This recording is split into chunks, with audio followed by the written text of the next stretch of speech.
Alright, hello everybody. We are back and with some great news, as anyone who's looking at their screen can tell. The emotes that I was waiting on are finished, and I put them all over the screen so you guys can see them. And then the other one is also my profile picture, which when you guys clicked on the video probably saw already. If nothing else, I hope you guys appreciate how cute they are.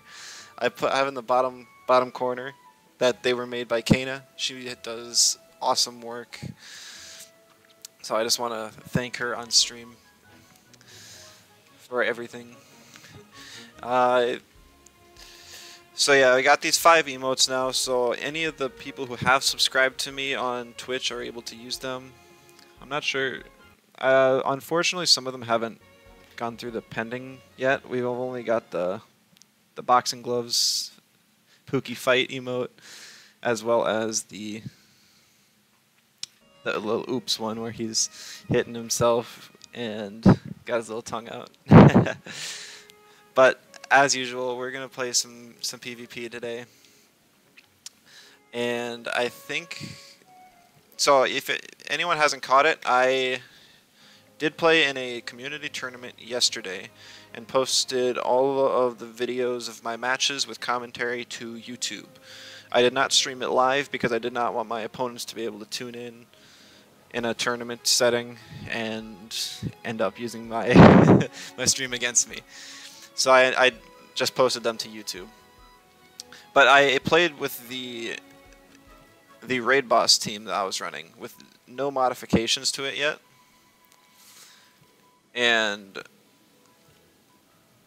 you know, we went 3-2. It was pretty good.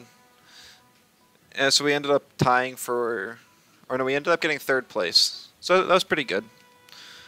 I'm satisfied with it, but unfortunately this team just wasn't as consistent as I was hoping. I made a couple small edits afterwards to the team, just some things I noticed as I was going through. So I'm just going to update the code on the side of the screen. I think I've decided that I will not be using this in the interregional. So if anyone wants to try it, it's a pretty fun team. It's a different playstyle than I'm used to. And for today, I'm debating on either going back to this team or making a high pressure water team. I think for a little bit of variety, I'll go for a high pressure water team. But the tournament is actually this weekend, the Invitational mid-season. So I want to figure out a team for sure and just get some practice in on it. So for a high pressure water team, one of the main ones is going to be Oshiara. Another main one is going to be Naga. I know I've already given this kind of idea kind of a try earlier, but I was experimenting with Zen meditation at the same time and kind of split the team, and that didn't work so well. So I want to have a full focus on high pressure water this time, or at least a core of it, and then the rest of the Tems can fill. Hazorat's really good because it has Lava Wave synergy. The other 2 Lava Wave users don't have a water type move they can use. Or no, they're water type defensively, so it just add a triple electric weakness, and I want to avoid that. As for the other one, I'm not quite sure. So many fires really want to have another fire by them. I could do like Tolkien, but Tolkien already applies burns very easily with Fiery Soul. Anatan's a bit slower than I was hoping. I could go like Hedgen maybe. Hello Kip, yes, we got the emotes. There's a few of them still pending, so you won't be able to use them, but you can see them all on screen. Just got them decorating for now. I want to make sure anyone who watches on YouTube is able to see what I'm referencing for them. If they kind of get in the way, I might move them further away or even take them off. But they kind of brighten up the screen a bit. Maybe I'll get like a water ocean background or something of the sort too. Fire type, fire type. Maybe we'll go Raiken for now.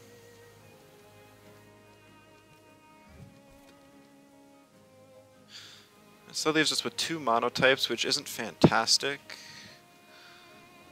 And we have a Raiken, so we'll probably want at least 1 neutral. Valash is probably a good choice, if I'm not stubborn. Maybe Scunch. I'm not sure yet. We'll kind of play around with some stuff.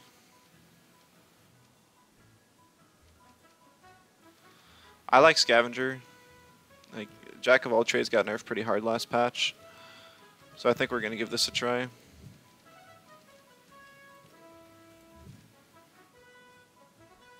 Yeah, I submitted them all today, and for some reason the 2 of them didn't have to go through whatever waiting process, but then the other one did. I don't know. Seemed a bit goofy, but whatever.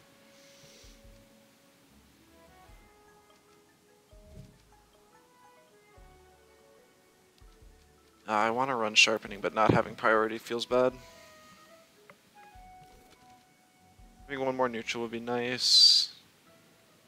Want to spread for Jack Valash? I don't like Jack Valash, it just feels bad. I've tried playing it before the nerfs and I didn't even get it to work. It's just not a playstyle I'm a huge fan of. Somebody like checking out my Pookie? Yeah, here's my new spot for kind of hanging out while I'm doing stuff because we're right next to Pookie Pond. I'm also debating on maybe even starting a club that's geared towards helping out new players and calling it like Pookie Pond or something. It depends though. I know a lot of the influx of players is on Showdown and they can't even join the clubs in game, so it's more just a thought than anything. Alright, so what are my weaknesses looking like? Triple Earth. So maybe a nature type or a wind. Winds are always good. Probably wind because I also have a double toxic.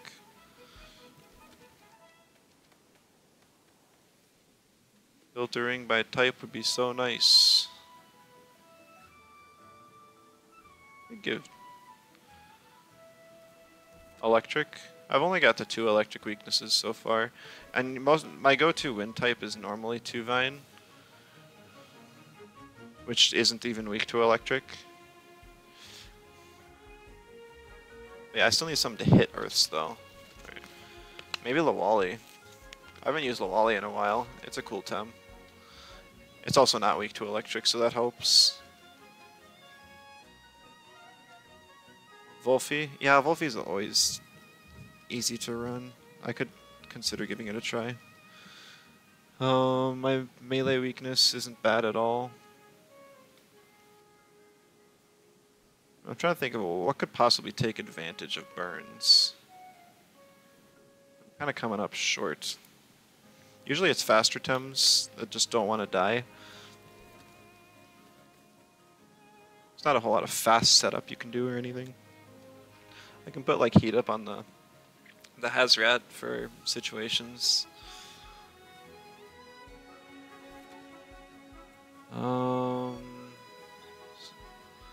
Yeah, Toxic. Toxic is still bad. Rolder for Tardy Rush. Neutral Synergy. A Rolder feels a bit slow for this team. I wanted it to be a bit faster pace. I did consider it though, for sure. I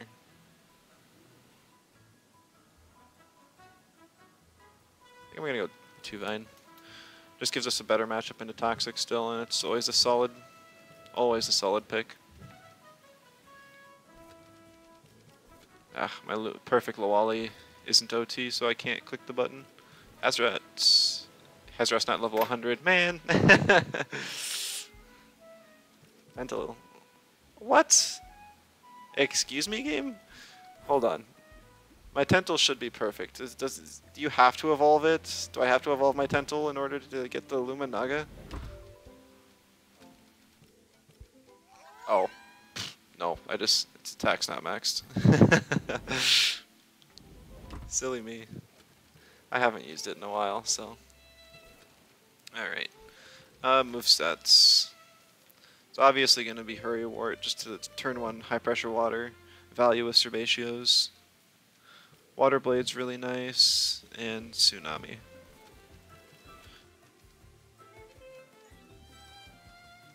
Naga, Fury's good. Beta Burst. And then it's either Hypnosis or Emanip. I remember last time I tried this, I hardly ever clicked Hypnosis and wanted more energy manip. Water Custodian Naga. I'm trying a high pressure water focus team. I'm not sure how well it's going to work out. Well, I want to give it another try. Because last time I tried it, it was kind of... I split it up between high pressure water and a Zen meditation. Because I was just doing things I haven't tried yet in the patch.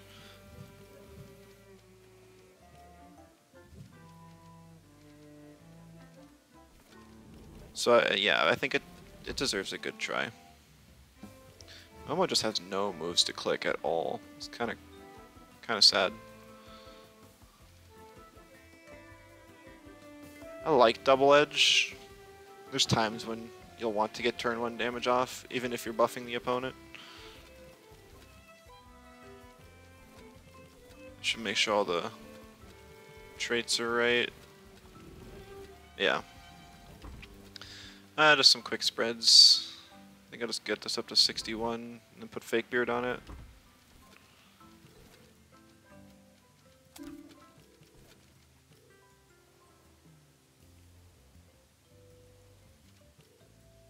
I'm not sure what speed tiers are going to be good this patch. I think for now I'm just going to invest a lot of HP in the Oshara, and I can change that later.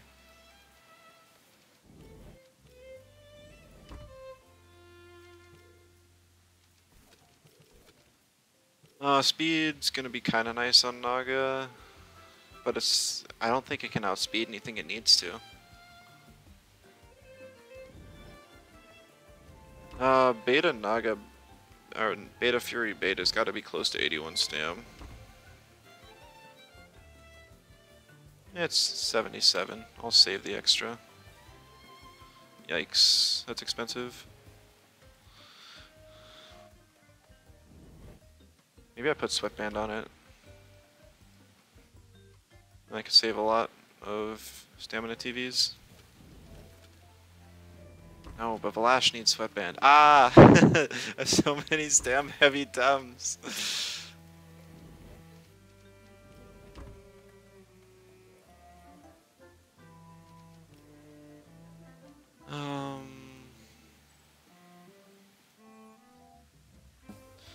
I'll just hit 232 on like everything. It's a good break point. It's also reasonable to hit.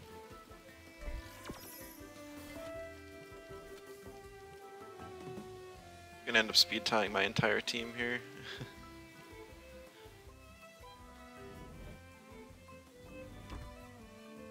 The Lava Wave stamina buff is actually really nice for Hazrat, because then it can save some stamina TVs. And they can invest a little bit more in HP, because it's pretty squishy naturally. I don't know a specific breakpoint to live like a turbine or something from Tarak, but we'll just see. If it feels really squishy still, I can always add more. 73 stam allows me to Quetzal, Meteor Swarm Quetzal. I'll also have Adrenaline Shot if I don't get the chance to click Rush.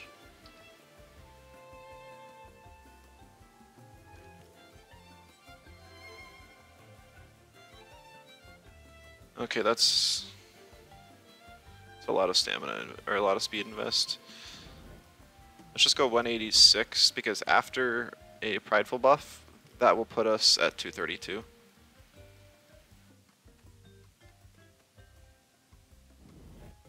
And that's pretty good to hit.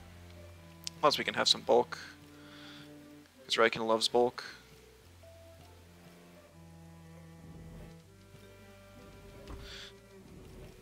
I mean, Special Valash might be better, but I always gotta run a little bit of jank on my teams. feel like I lose my personal identity if I just stop running anything a little fun. I don't really have priority, so I don't need to hit 232 on Valash here.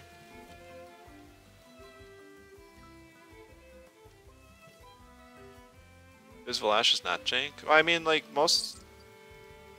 it was jank for a long time, and then everyone started investing a ton of attack because of Jack of all trades. And I guess people afterwards were just kind of like, huh, you know, maybe this isn't half bad.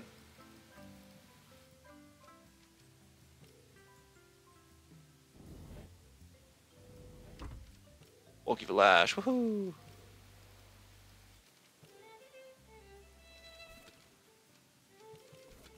Momo. Might not be bad to speed creep other Momos. I've seen quite a few of them. Maybe I'll even just put a little bit of speed in it. Sure. Nothing crazy. 221's another breakpoint. It's common. It's outspeeding everything with priority besides Amphitheater.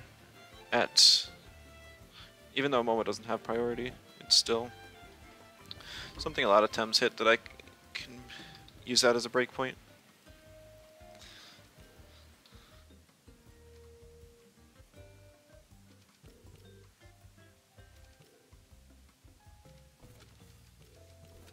Bark is prio? I know, but I'm not running Bark because then I'd have to give up either Refresh or Double Edge. Not having turn 1 damage actually comes back to bite me a lot. Whether it's finishing off a low health Tem because I'm forced to bring Momo in or whatever. Lolly's got hit so bad with stat nerfs, it's a lot more TVs to invest in speed and stamina. I'm not even sure if with this HP invest it can live a Hazrat Lava Wave anymore. That used to be what I calced for.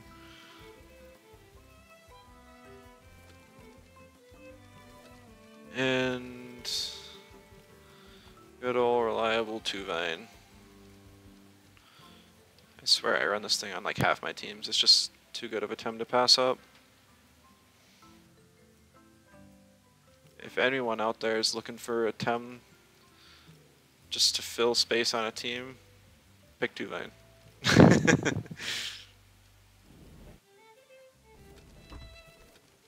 Baits. Normally on Hazrat I like Adrenaline Shot and then run Rush in the flex, but now it's got Venomous Claws for prio, so it doesn't really need it. It's not overly bulky. Tuvine with Receptive is viable. It definitely is. I just prefer Determined because there's still a lot of P-Jabs around.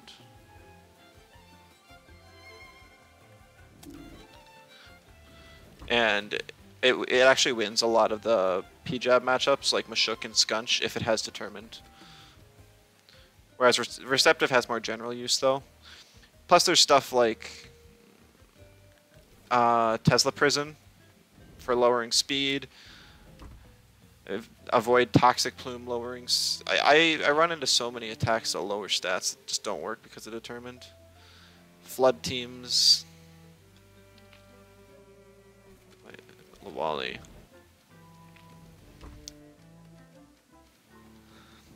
You know, it might not be a bad idea to give this thing Tukma Mask. Most of the time it does want to face Toxics. And being able to be immune to the Toxic Tick afterwards can be kind of nice. We'll give it a try.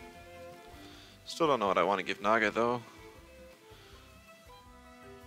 Camo? It's already immune to sleep though.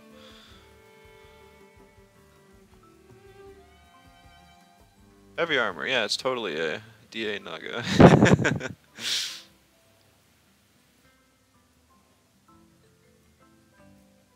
Put new redirection device on it if nothing else.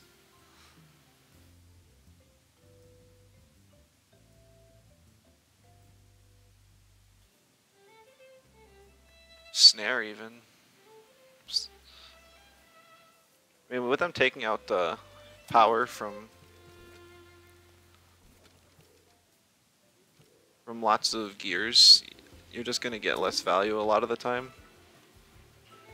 It's a good thing overall for the game, but Tems that used to have obvious best in slot gears just don't have it anymore.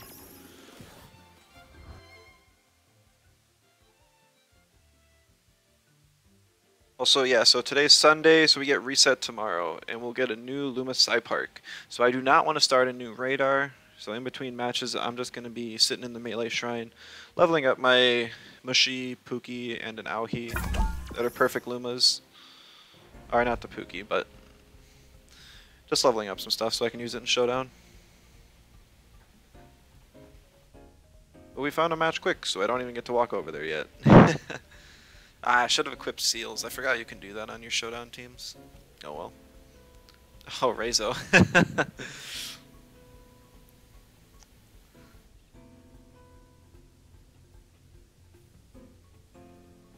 I ended up making a triple Fire Week team without even paying attention to it. Maybe I should swap 2 Vine for Rock, or for 2 Rock. Oshiara, yeah, that makes sense. Stream sniped? Yeah, exactly.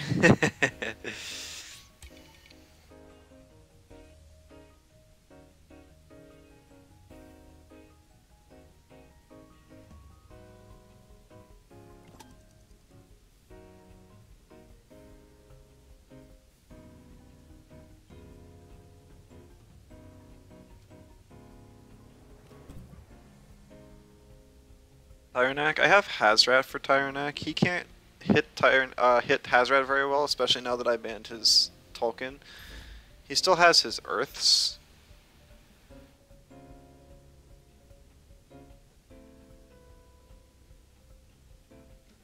So I have to pick Naga here because having a water in this matchup is like essential.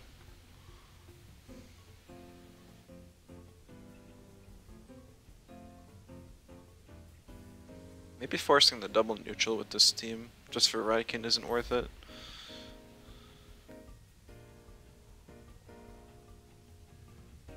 Now he can ban Hazrat. Yeah, a bit unfortunate if he does, but I still have Raikin for like high pressure synergy. Also, I realized afterwards I should definitely put Pan Sunscreen over Tukma Mask on Lawali. Being able to avoid burns is going to be way more useful. So thank you, Rezo, for reminding me.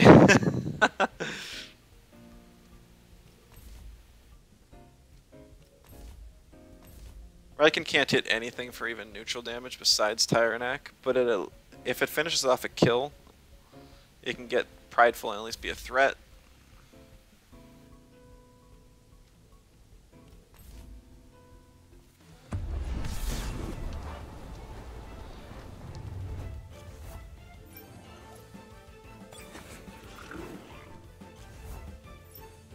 Alright. I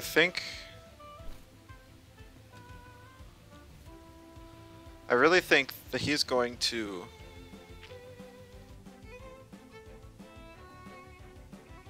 double my Lawali. He'll predict me to swap like Ice out because it's very important. So he'll double Lawali. That's my guess.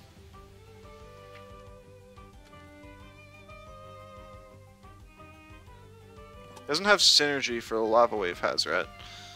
So if I Plague with Lawali, I'll be faster.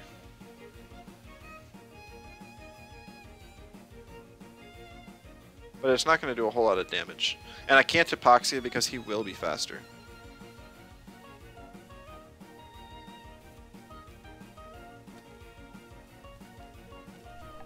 So maybe I do this. Contagious. Haha, the Tukma Mask actually getting some value. So Raikin can eat the double in, but if he does attack Nagais, I'm in a bad spot. Okay, we predicted him.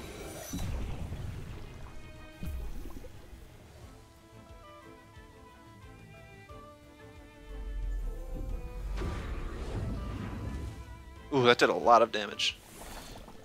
It's a very squishy Hazrat.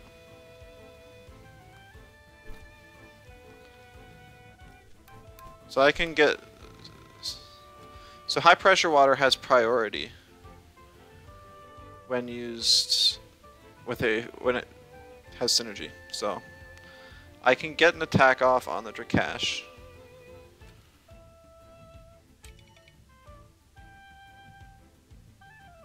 But if he wants, he can get the Hellfire off first.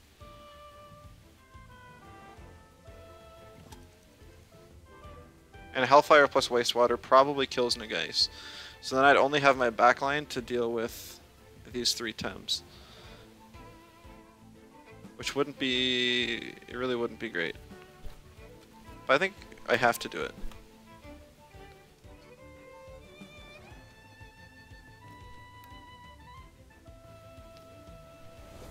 He probably swaps into Tyrannak here. Yeah, I almost swapped out the Nagase, predicting that. But if I guessed wrong, things could have been bad.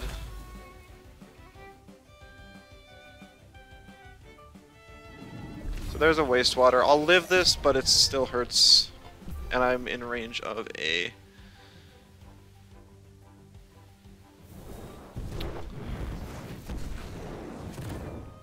oh, shoot. I'm in range of either Contagious if I swap. I guess it's Tyrannak, so it won't activate.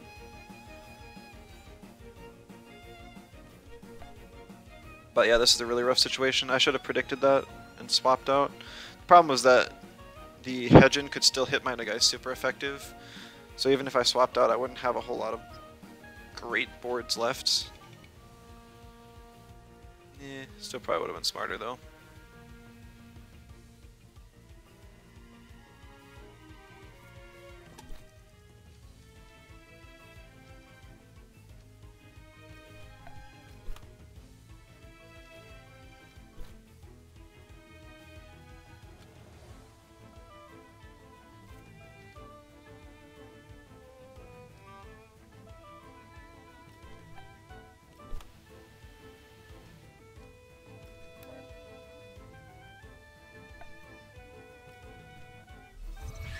The Hazrat has actually got Rush.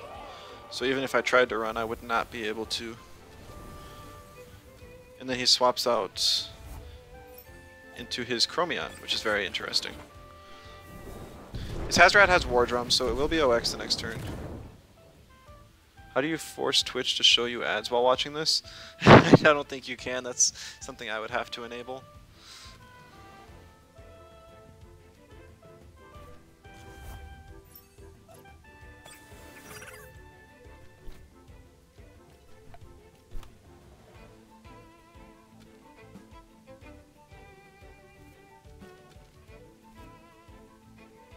Contagious getting more value, super unfortunate.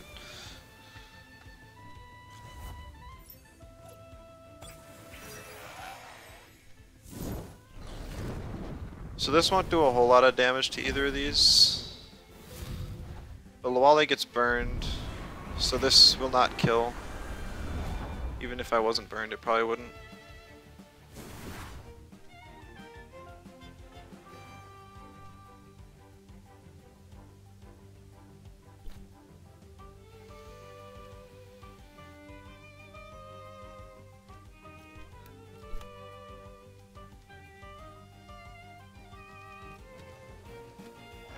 Maybe I should invest like 4 speed in this 2-Vine so it can win the matchups against stuff like Chromion and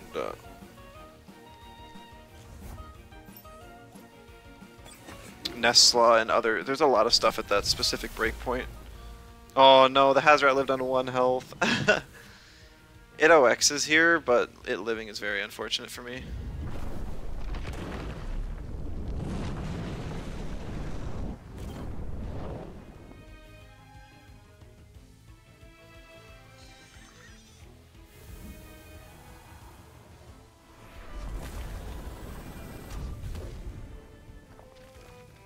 That's decent damage, nothing crazy. Drakash has Hellfire up now, so 2-Vine will die, and the Wally's just about dead.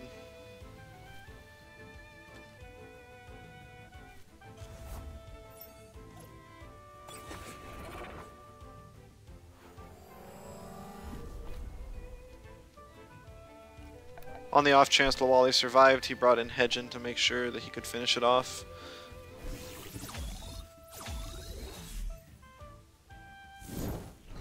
Yep, I stand no chance here.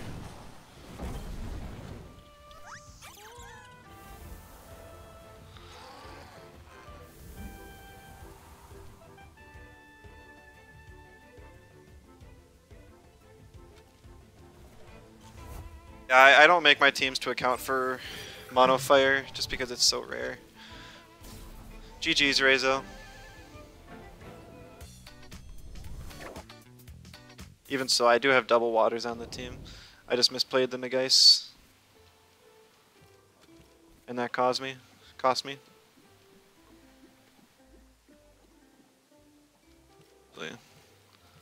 just gonna put pan sunscreen on the Lawali. GG, Rezo. Still can't beat your team.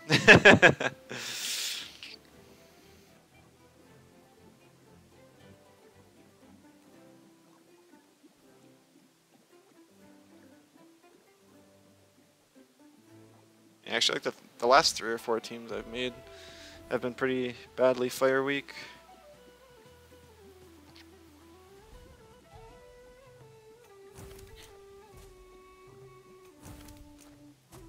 That one team though, the Mono Earth one, like 3 weeks ago.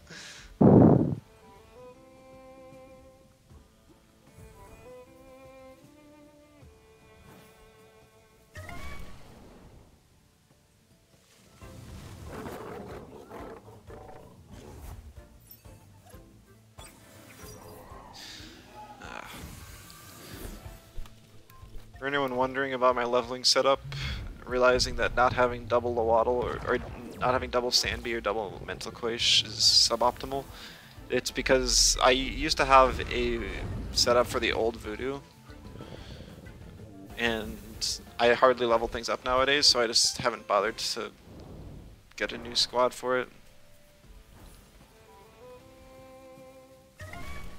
Seriously, level up like 1 Tem every 2 or 3 weeks. Maybe even a month. Now with Showdown around, the only time I need to is if I'm using a perfect Luma on a team that I haven't actually trained yet.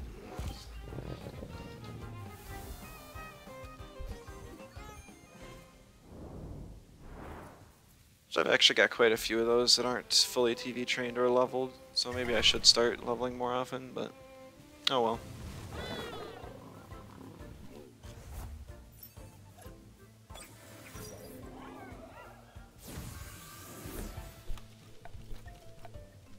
Yeah, it's funny, the Auhi I have in my party I'm leveling up right now, it was designed for my evasion team.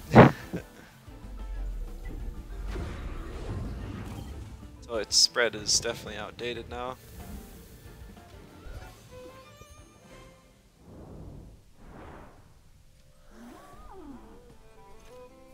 Also got the wrong trait. I'm out of swap hotfixes though. I haven't done dojo parks in forever, but that's a good way to get them.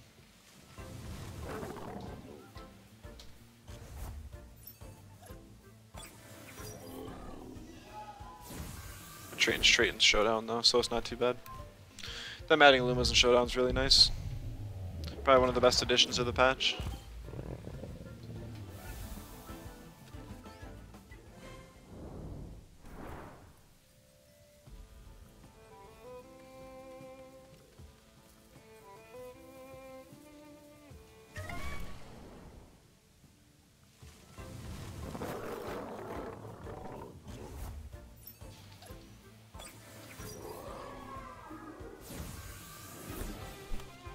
Any US folks got fun plans for the 4th?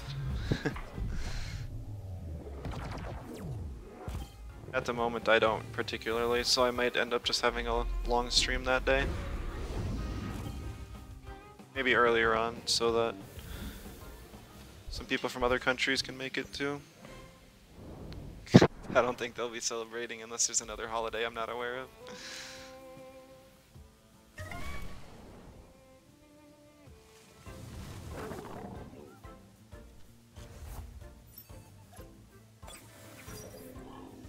Hopefully there's a good side park too.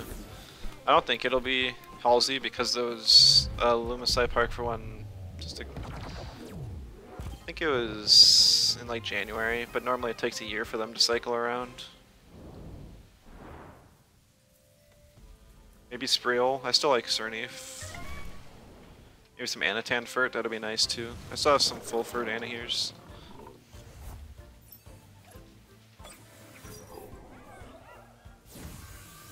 Funny enough, I actually don't have a perfect Luma Raiken yet. I haven't run hardly any Raiken Digilayers. They are almost all Scaravolt ones. Or otherwise, just other Lumas I wanted with high percents, like Auhi and Hazrat.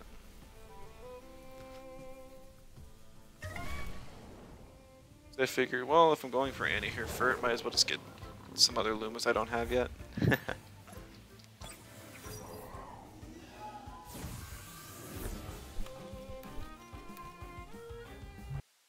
of a longer queue. Maybe people are just relaxing a bit. Last day of the weekend, back to work tomorrow for a lot of people. Yeah, I am in queue though.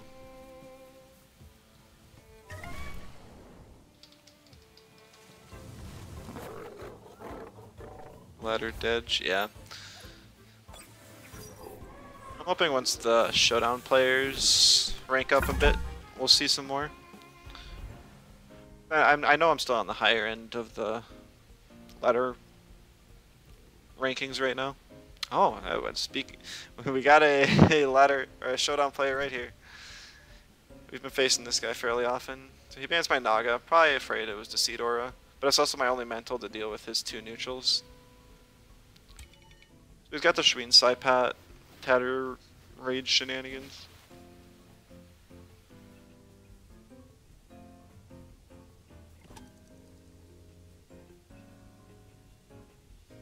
It's the guy with the max speed Saipat. I see, I see.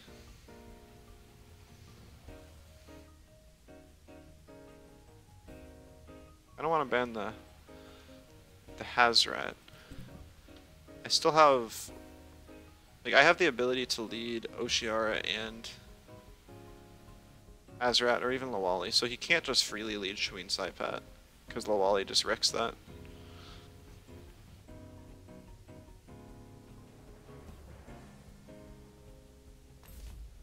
I see Tatter, so it's gonna probably be Tatter Shween, which makes enough sense.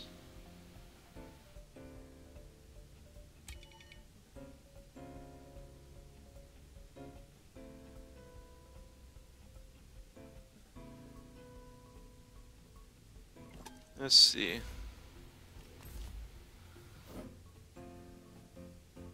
Maybe since he sees Oshiara, he'll pick Saipat, just because he wants to get an amphibian proc, and he'll be like, oh man, this thing only uses Tsunami turn 1, and then I'll then I'll click high pressure water and he'll be confused.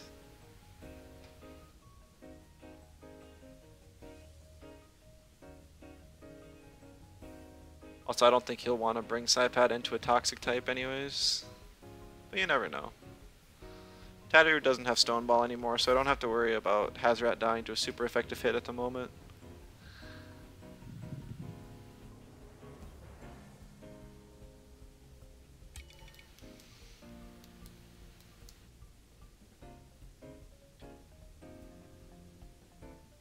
I have Oshiara, so Hedgen's not too much of an issue. He doesn't have any mentals, so my Momo can run house. I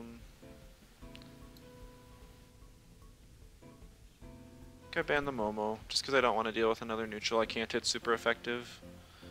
The Wally ban makes sense, that frees up his Whiplump and Saipat a bit more. It's also my best thing to deal with Shween, but that's fine with me if he doesn't want to ban it. Yeah, I guess the other reason he banned Naga is even if it is Water Custodian, that's still really good for me. Triple waters into fire. Raiken looks sad this game.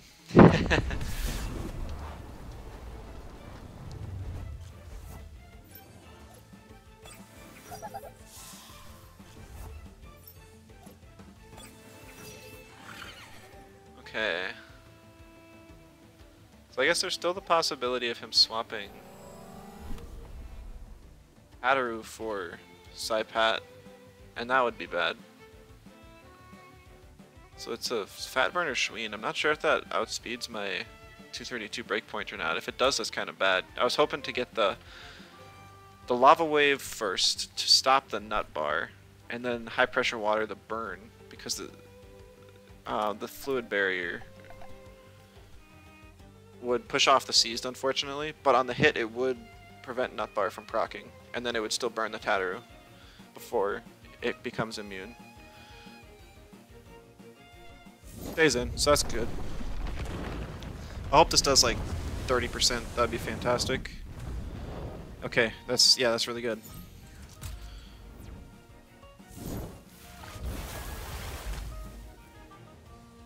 Ah, duh. Guardian, that's a trait.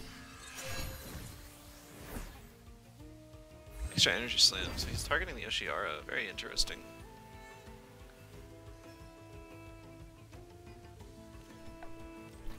Serbatio's plus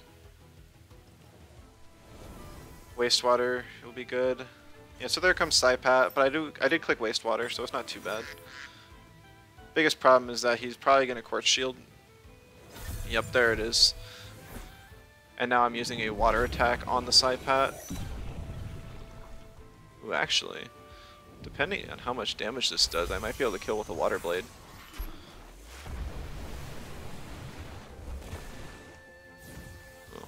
It'll be kind of close, but I don't think it's enough. Especially if it's max speed and uses... I get Venomous Claws, that's a move.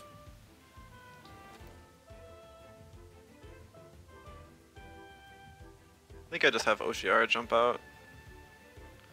Wally still has use. Vlash... I think Tuvine's the only thing that could even close to take a hit here.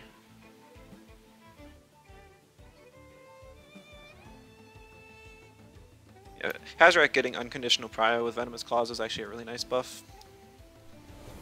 He actually swaps out the Saipat to Tataru, which is a little weird. Ishmi's just kind of sitting on the board, not getting any value. He swaps it out, gets Tornado up on Whiplump. That makes sense. I have no idea if Hazoret can live a Tornado. Kind of want to keep it alive though as a good counter to the Saipat.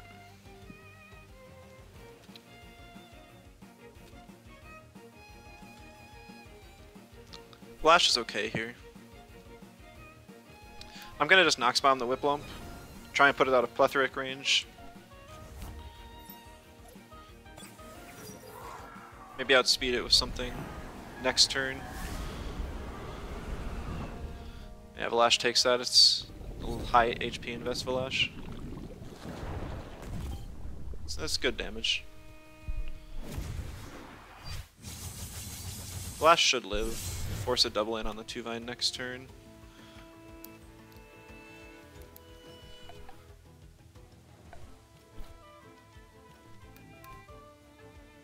I just want to get rid of the Whiplump because it's a fast threat. And it can alternate prio.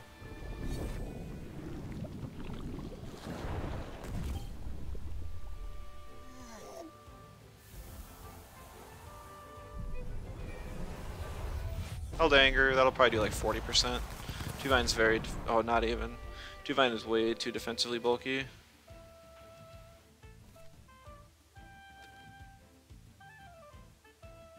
So this will be interesting. If he brings in Saipat, that's really bad for me.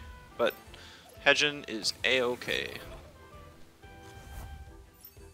Hedgen does not have a fire move turn 1 that it ever uses. So I'm pretty free to get a Tsunami. And then just Feathergat, whatever comes in. The Tsunami will kill Tataru and Hedgen. Or he could have generified on Hedgen, maybe. Alright, he brings in Shween, that makes sense. It can eat the hit and still have use. Because it fluid barriered itself.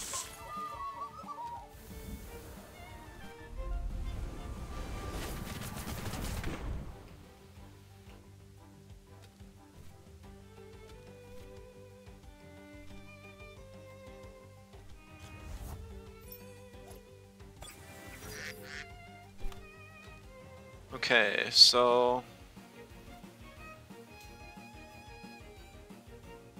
he has Nicho up, so he could hit Tuvine really hard here.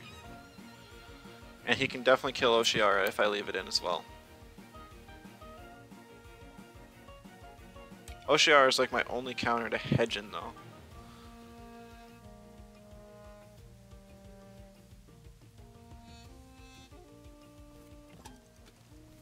So I think my play has to be the Hazrat sack in the Oshiara slot. And by some miracle... I mean, it's okay if something goes down this turn. Because I will have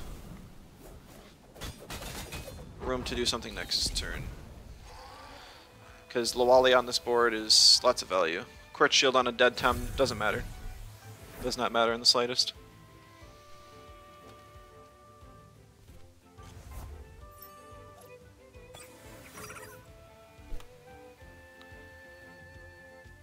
I'm going to Venomous Claws the Saipat and Plague the Shween. That should take both of them down. I think instead of Quartz Shielding, he should have definitely Fluid Barriered or Saipat to get the Amphibian boost for more damage and speed. Because if you, a +4 Nox Bomb would probably kill Hazrat, I'd imagine.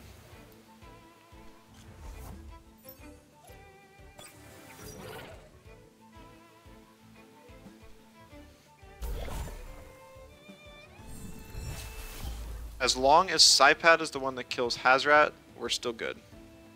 Because I have Toxic Farewell on my Hazrat. And the 10% plus a Toxic Tick will take the Saipat down.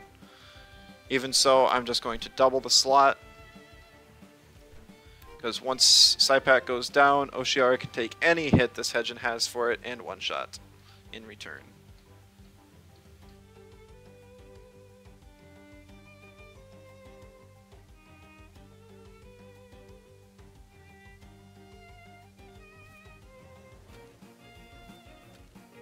I don't think there's any move, like, yeah, I don't think there's any move this Saipat could use. I guess if it has non-Shween's Horn Nox Bomb, no, there's just no way.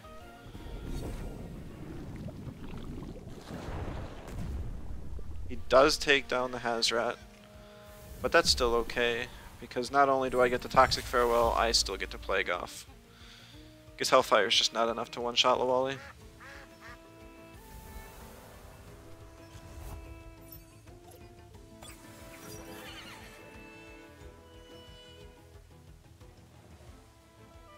A simple Water Blade is more than enough to finish off this Hedgen.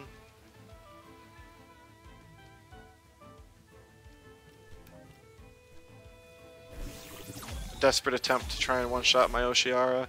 It actually has a pretty nice special defense stat, so we can take that just fine. Plus I invested a ton of HP in it for no reason.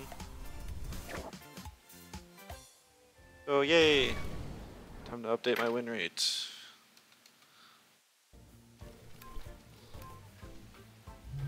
For 1-1, it's not bad. It's not great either. The team doesn't feel fantastic.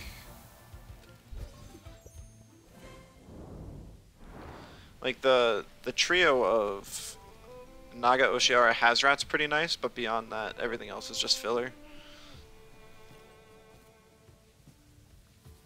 I could play it a bit riskier and go more Water Weeks to try and get value out of Naga, but I think Naga just gets banned like every game. In games that it doesn't, it's not a threat.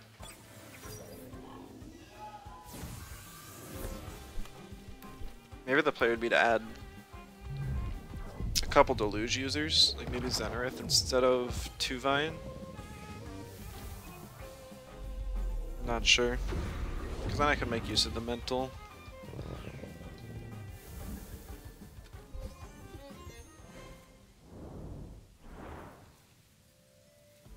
I have to add another mental though.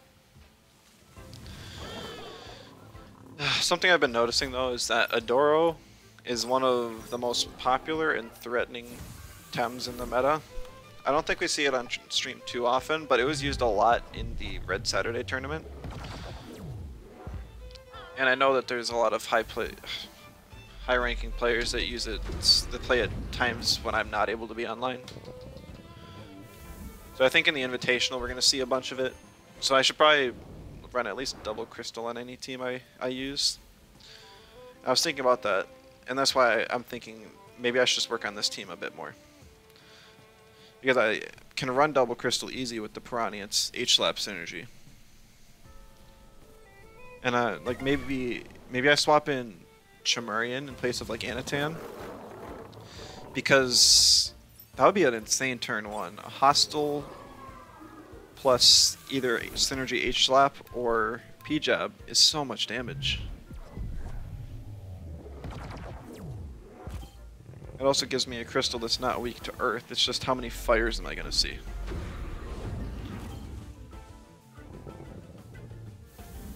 Because the Tolkien's still common, Hedgen is pretty popular. Beyond that, there's not a whole lot.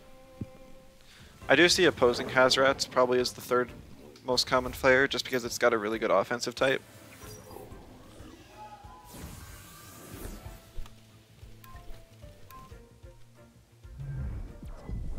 Volphy. I mean, yeah, Volphy's like the most common Tem in the game. Tylo was saying so earlier today in comp chat.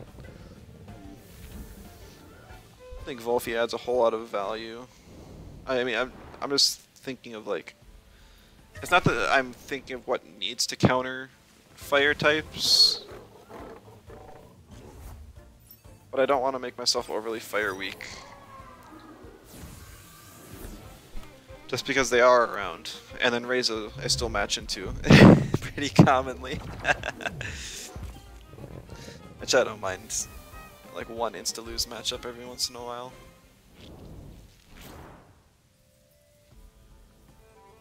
Like right now, Anatan gives me a 4x Earth weakness, which isn't good when Turok and Volphy are everywhere, so let's make that a 4x Fire weakness instead. Yeah, that wouldn't be too bad. I know that Chamurian's actually been more common this patch though. I'm not really sure why. It got its last buff in 1.3 with the Glass Blade changes and a slight attack, base attack buff.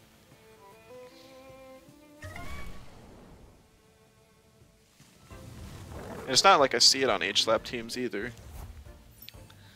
I wish there was a second viable H-slap user that could outspeed stuff. I know that Calibus can kind of fit it in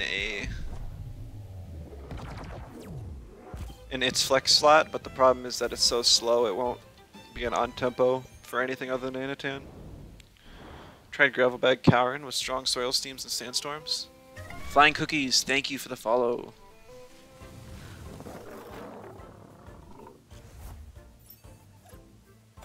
Yeah, Soil Steams and Sandstorms is cool, but it also just sounds like Discount Volphy or Mudrid. So it's just a bit rough. Already have the 2 birds with H-slap. With Scavenger, that's fair. I mean, none of the other 2 birds can actually deal with...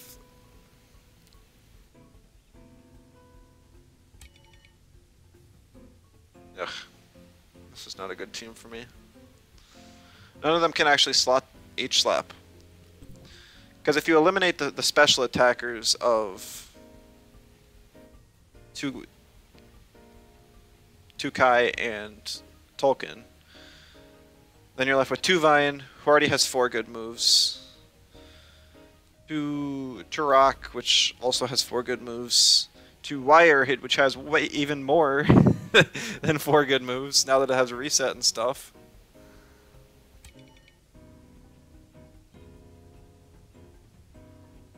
How did I ban the Inky? I have multiple fire types.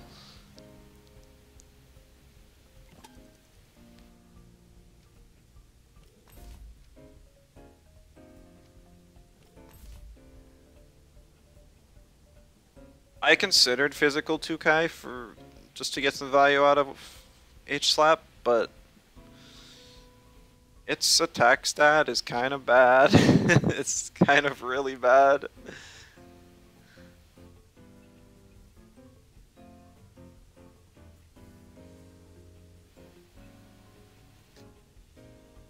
I also looked at Physical Grandpa just because it was another Tem that gets H-Slap and it has a bit more speed, but its attack stat's even worse.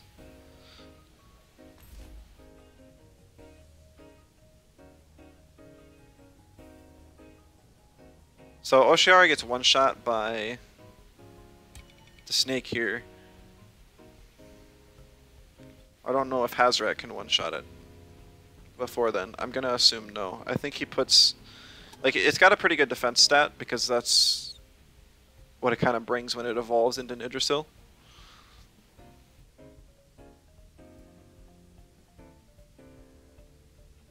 Being Orphle in the middle of a bunch of demons? I might be missing what the demons are, but it's certainly funny to see Orphle in the middle of like an unevolved Tem. Actually used when there's a whole bunch of fully evolved Tems, if that's what you're trying to say. I love like non-fully evolves that have viability. Besides Venks. Venks to me is honestly just more bland Vental and Venmet. It's not creative in any way. It's just bland. So I can't say I'm a fan of it. Wally gets banned, that makes sense. It was my best thing to do with Turok, and also a good counter to Nesla. Vex was the best Tem pre 1.0. Yeah, I'd argue that stuff like Minotaur and Golzy were, but it definitely was up there. Alright, Momo's decent here. Juvine's also going to be really good. Hits both of these super effective, and Bard can't hit it. Resist wind, resist wind. It's also nice against Orphle once something goes wrong in the lead here.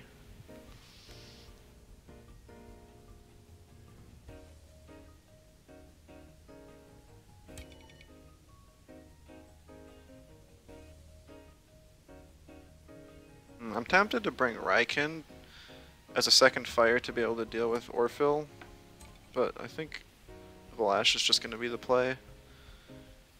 It has more general viability. We'll see how it goes.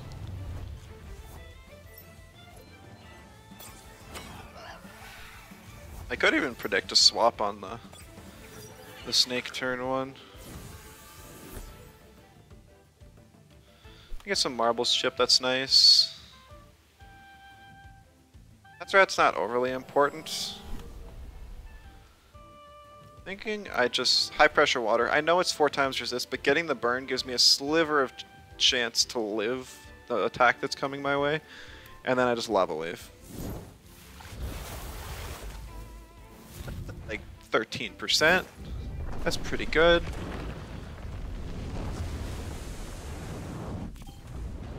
Oh, it takes it down! Yeah! It's got double screen. Interesting. Base jump. He gets some damage on my Hazrat. That's a lot of damage on my Hazrat. I am in range to die to this Nesla now. Actually, very likely we're going to see Nesla come in. Because Turok doesn't want to, and Grandpa is... maybe we'll see Grandpa. But whatever does come in has to eat a Serbatio's and a Lava Wave. If he sends in Nesla, I could challenge. It's a bit of a rough challenge. It's like Ice Herbaceous here. Not the best move ever, but it's It's actually not Camo Nestle either. I could either Lava Wave the Venmet for guaranteed damage by outspeeding, or I could Waste Water the Nestle, predicting that either I won outspeed, which is unlikely because I'm 232, or that he doubles the Oshiara.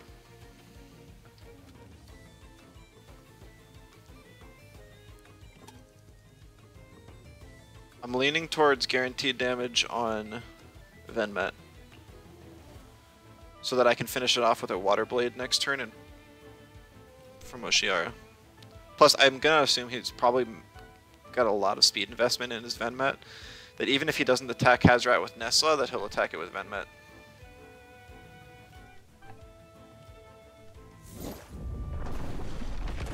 And Hazrat dying here isn't bad because I have Toxic Farewell. This is a very good move. Or trait. Yeah, so his Venmet's faster than his Nesla. He does get the T-Strike off. That hurts bad. But I get to Herbaceous, finish off Venmet, and deal some chip damage to Nesla. Now there's nothing in this game that can threaten my Tuvine.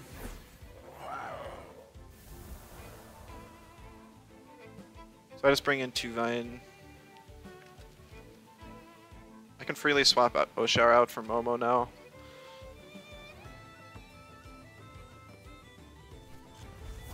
He swaps in Grandpa, which is interesting. I guess he just wants to save Turok. Oh, Nessa has marbles, okay.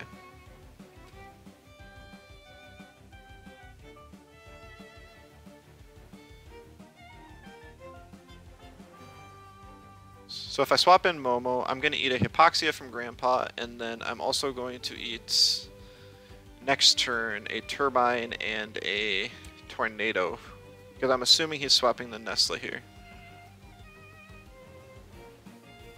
So actually, instead of swapping in Momo, I'm going to swap in Valash.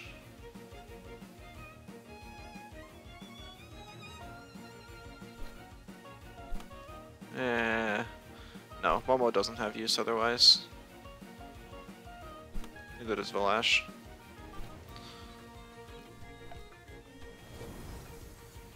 Okay, so either he kept Nesla in, or my Oshiara is faster than his Nesla. Oh, he actually stayed in with Nesla. Very, very surprising. Also, that did a ton of damage. Oh, last rush. Right, the better trait.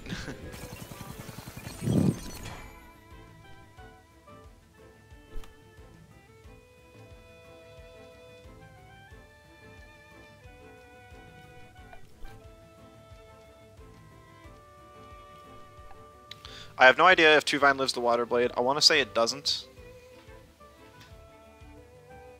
And Valash does not live the Tornado because last rush.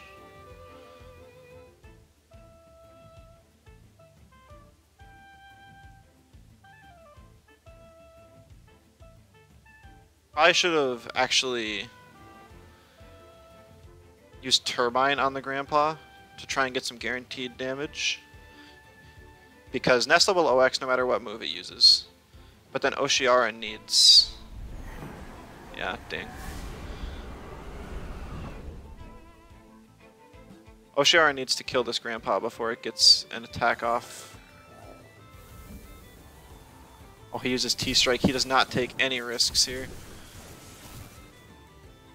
Yeah, I would have lived the Water Blade, so I should have Turbined, which would have put the Grandpa in range to die from Water Blade from my Oshiara. But now it does not. And my chances of winning this game just dwindled.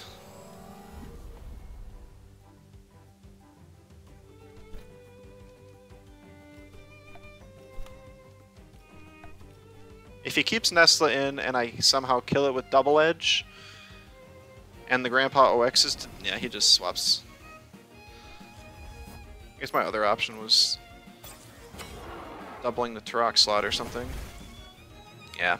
Turbine chip definitely would have killed then.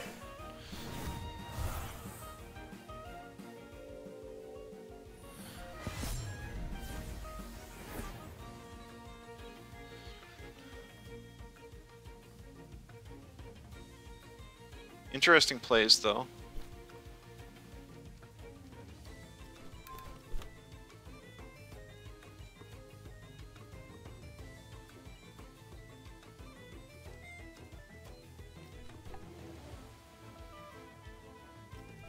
He has to use Turbine on Turok to outspeed my Momo.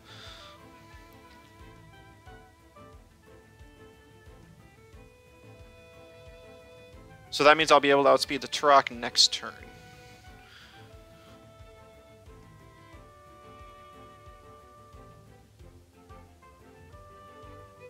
So I'm not going to attack it this turn. Yep. Grandpa can't attack because it's low stamina, unless it has Wind Burst, but it already showed Hypoxia, Hypnosis, and Tornado. Usually they run like Willpower Drain. Yep, so there goes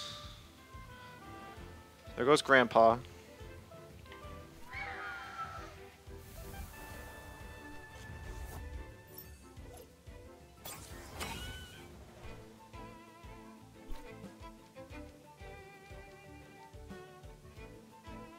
So Nestle's going to be able to get a T-Strike and an Aquatic Whirlwind off. But I don't think that kills Momo. It's very specially bulky. Well, not very, but 187 is pretty good, and I put a lot of HP invest in it. I really don't want to risk knockback, because that'll make me take more damage, and it might bring me closer to losing the 1v1 against Nestle. Based on how much damage Double Edge did, even though it's +1 now, I think the Undermine's going to kill. Okay, so I could have clicked knockback and still been fine. Oh no. He has speed invest on his Turok. And his Nestle had barely enough. He had exactly 26 stamina to use T-Strike. So I do lose. If Grandpa killed himself with OX, he wouldn't have had to kill Turok with Edge. The problem was that if I let Grandpa live, it would have Hypnosis up again.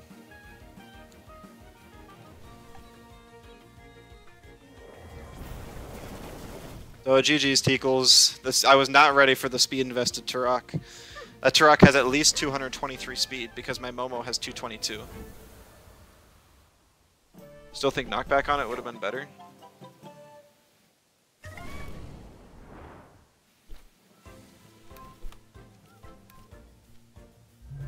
I was trying to save stamina for the late game because if I had used multiple attacking moves, then I could have lost due to stamina. I understand what you're saying, though. So that was a really fast Turok. Wow. Yeah. I'm not sure why he has so much speed on Turok. You're sacrificing a lot of bulk that way. I guess that's why my Double Edge did so much. But I've lost to that team a lot of times, so it must... I guess it works. I think he changes some stuff around, though. Normally he has OCR on it.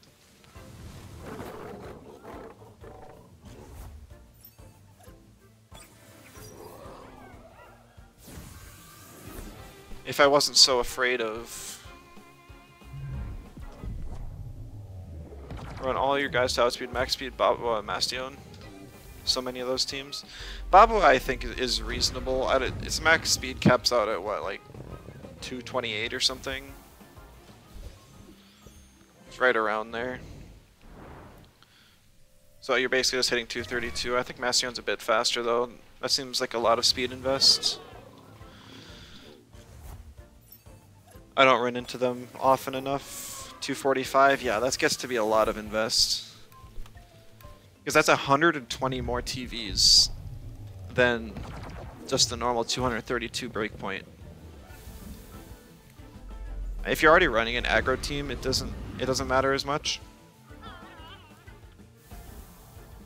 But if you're running like a mid-range bulky team, I feel like that's just a bit more than I'd be willing to spend.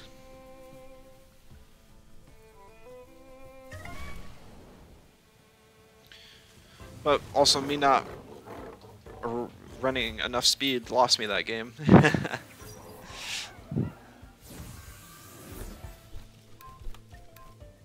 Yeah, I don't know. It's definitely a hard choice.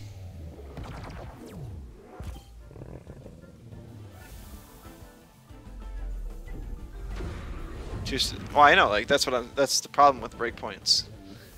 Like you could keep investing a ton more speed and keep going more and more and more. So that's why I just hit 232. It's reasonable. I mean, I'll do more creative stuff. Like if I'm going a slower team, outspeeding base speed Turok I think is really good, because unlike that last one, most of them run very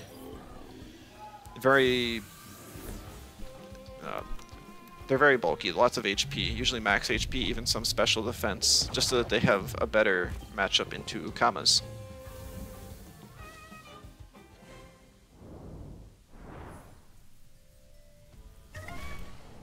Actually, now that I think about it, like base speed Turok is 162, I think, and that Turok had over 222. That's 60 TVs times 5 TVs each. So that was over 300 TVs invested in speed. Must have been a soil steam. Lost the game because your Kapire tied with Auhi. Now you run 281 Kapire. You must have been really low health, because as far as I know, Auhi's only prio options are fire type, with Quetzal and Fiery Soul. Unless it wasn't prio. You got like matter teleported or something. I run 232 on my Kapire. It's got respectable bulk now, so it can actually take hits if you invest in some HP in it.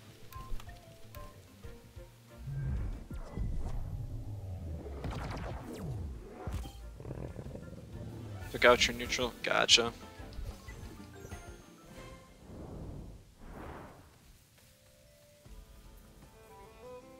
Yeah, that's also devastating if it removes your synergy.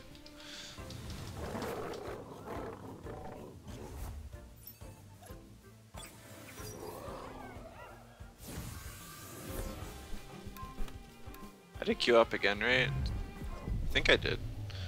It's just a slower queue tonight, unfortunately. I might even swap teams. I'll give it one more try, but I'm really not sold on this one.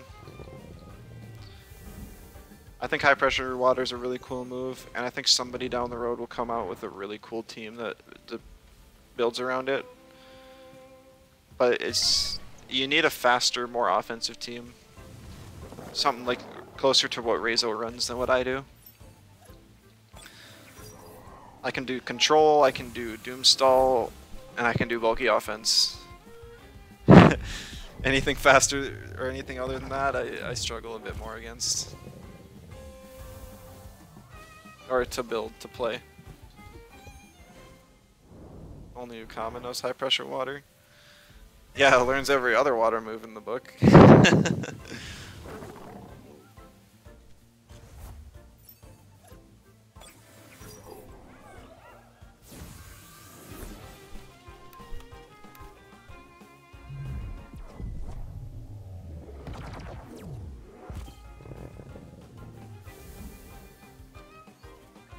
Yeah, leveling up 3 Tems with this method is so slow.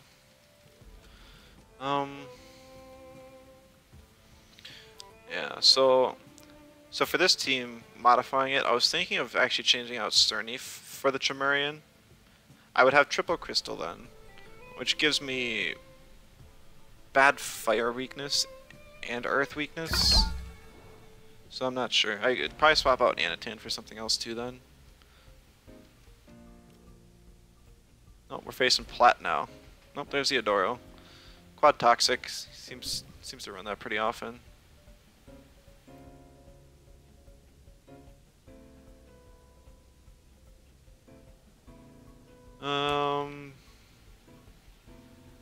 Calibus is really bad for me. I can't burn it with Mucus, but even so, like, both my fires and waters are weak against it.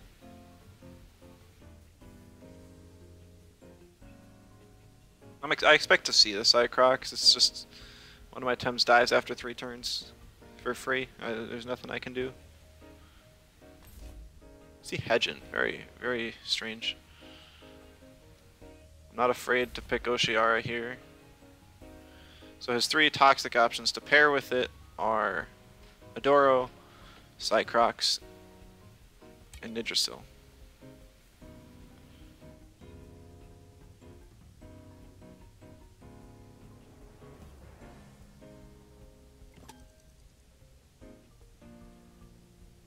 The only one that can hit all 3 of those is Lowally. The Wally gets doomed, it's okay.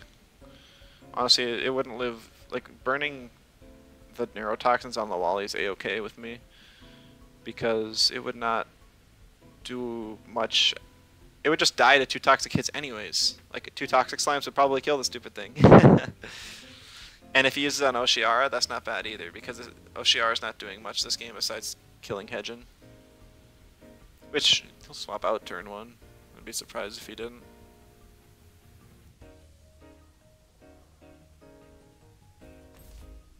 There's a Cycrox, no surprises.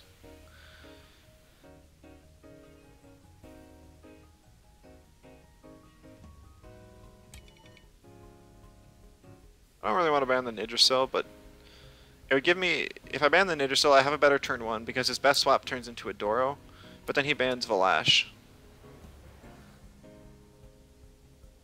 If I ban a Doro, I have options with Momo and still my 2 fires to counter Nidrasil.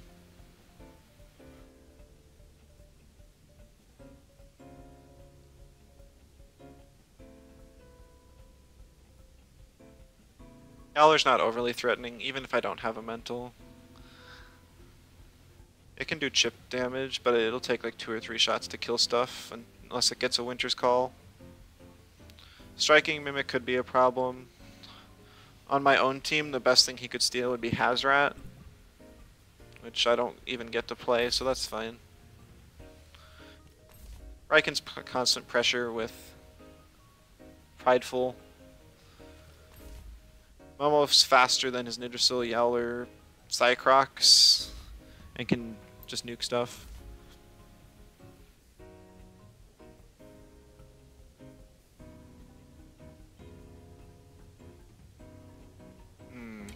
Naga's not fantastic here.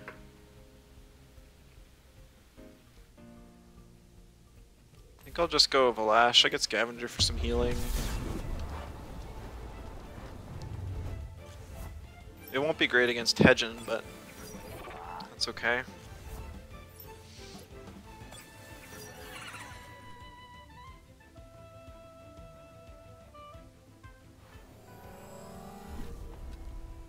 But he actually didn't pick his Nidrasil at all.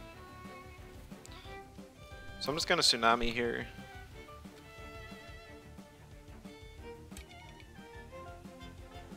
I don't think it's unreasonable to think that he swaps into Yowler and then just generifies with his Hedgen.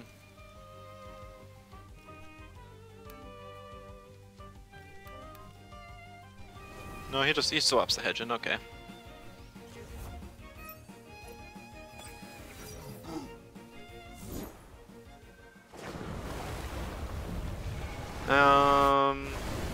It's not Waterston Cycrox. I mean, I already know it's neurotoxins from other times we've faced each other.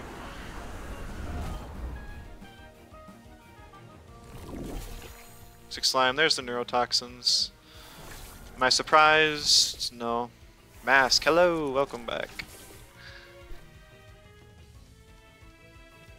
Sebastios should kill Cycrox. Just trap the Yowler in, if I get the chance.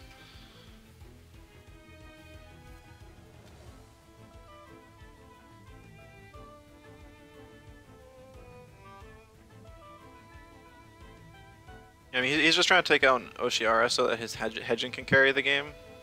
It doesn't have Fake Beard, so it doesn't...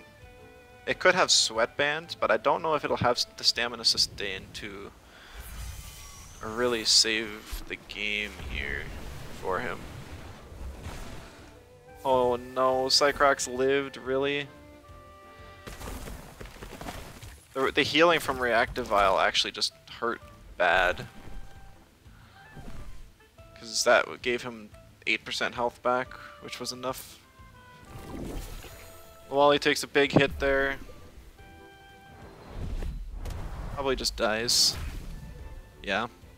Very unfortunate. That was my best counter to Shween.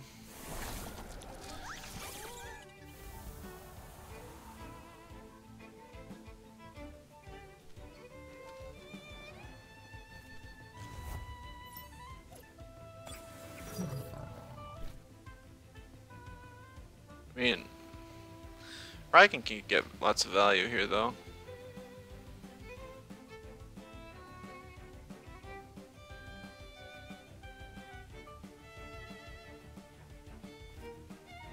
So I have two options. I can either swap in Momo or leave the Oshara in. It's the question of, does the Cycrox use Strangle here or not? My guess will be no. And I'll just get the holds off of Momo. Momo's going to be one of my best Tems to deal with Hedgen now.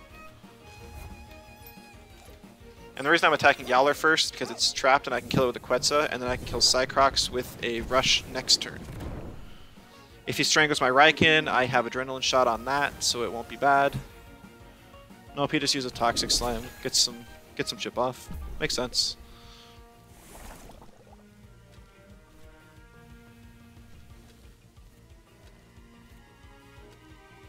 If it's an offensive Shween, a Water Cannon could hurt, but I'm gonna guess it's not.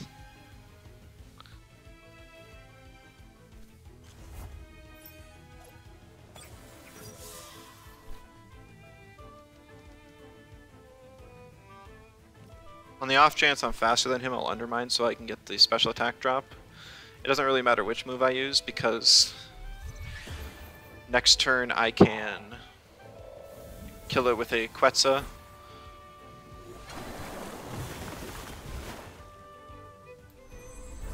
So the Shween was faster, kinda whatever.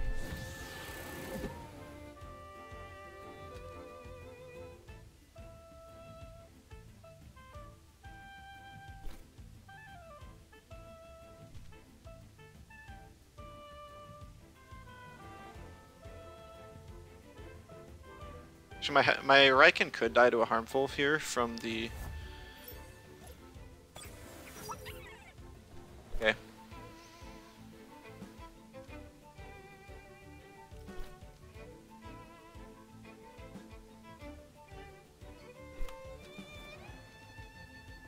I was thinking that I just Quetzal the Shween and call it a day, and then just like refresh on Momo to get a buff.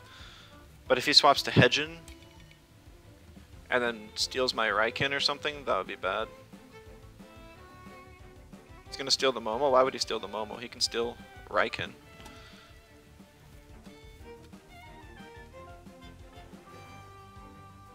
I think he has to swap to Hedgen here, doesn't he? I don't know. I'm gonna take the risk and say that he doesn't. He does steal the Momo. That's really weird. That's really weird.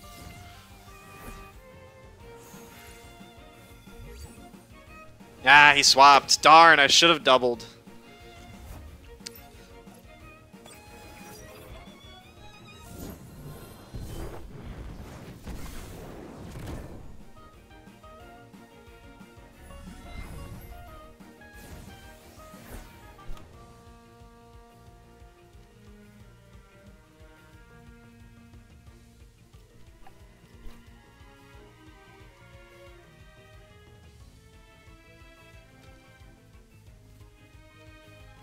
I mean, I'm not overly afraid of the Momo, though. Problem is that Raikin very likely dies to the microwaves here.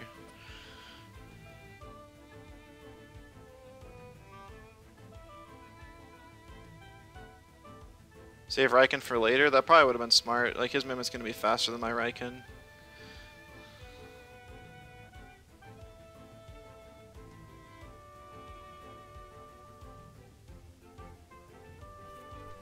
He swaps out Hedgen. Very interesting. +2, 3 prio doesn't outspeed Hedgen? No. I'm like base speed Raikin.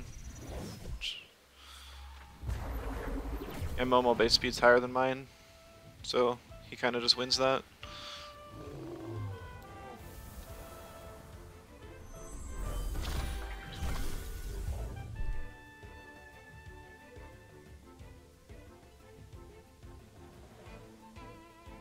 if I had actually just killed the Hedgen when I had the chance, predicted the swap, instead of getting greedy and going for a refresh, I would have won for sure.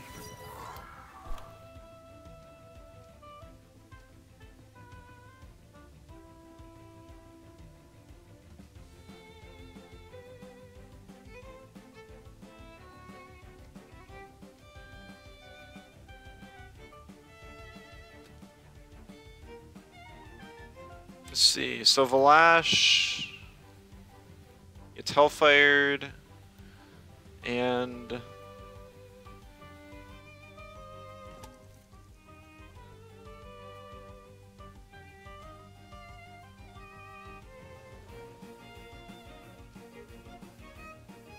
I think the only way I win this is if Valash lives and kills the Hedgen.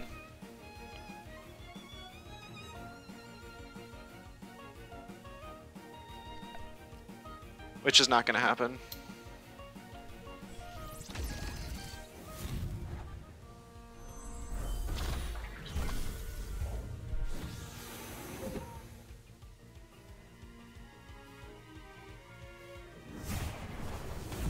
Oh my goodness, that did no damage.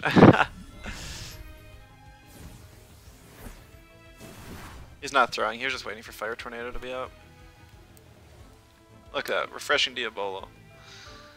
I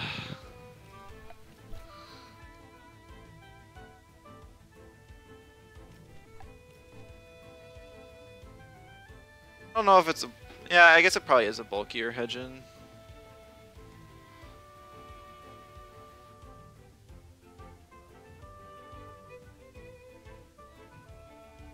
Not that Valash is crazy damage, especially with base jump, but I feel like it should have done more than that. Yeah, it's actually kind of weird seeing a Hedgen run on this team. Maybe it's got like Zen Meditation. Yeah, so there's that. Did not have a fire move.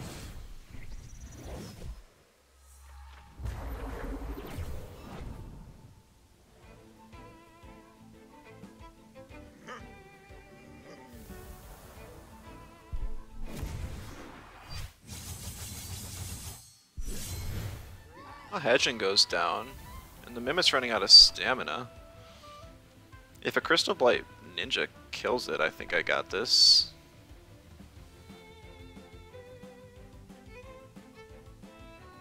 He could refresh.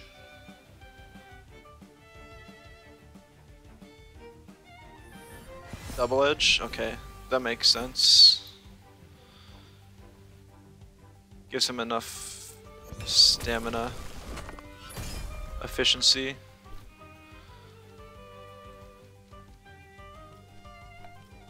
If he's got no speed, I think Valash will outspeed. But I didn't put any speed in this Valash either.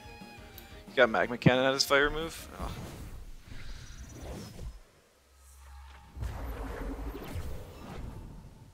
Oh man, the Valash lives. He's got some speed on that Mimit. I know he makes crazy spreads on his Tems, but I have no idea what the Mimit spread is. Oh, GG's Plat. You should run speed. But I mean, if it's a bulkier team like his, I wouldn't be surprised if he just ran something like this. I mean, if you're trying to kill with Doom and Toxic Ticks, you're just trying to survive. And then like Zen Meditation for a damage boost, and then your speed boost is the striking +2. So you'll outspeed your mirror. You're in a bulk turn. That seems like a really... on a mixed team, running any offensive stats is risky, because you could end up with a situation where your Mimit has a bad board. If you save 3,000 points, can you choose not only the team, but the trait and the moves? I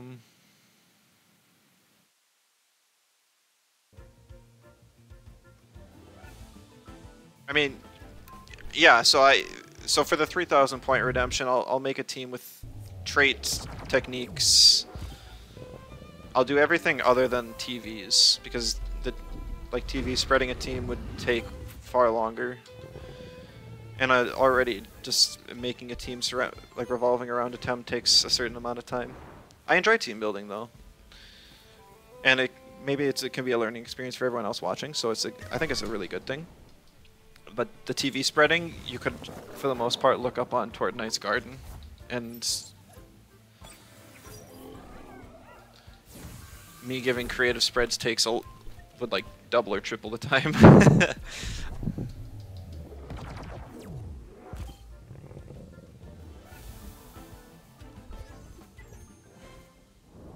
I mean, I would probably recommend some things like, oh, this Tem should have a good amount of speed, or this is going to be a bulkier team. Showdown spreads aren't bad. I haven't looked at any of them, like, at all. But yeah, if showdown spreads work, those could be a go-to.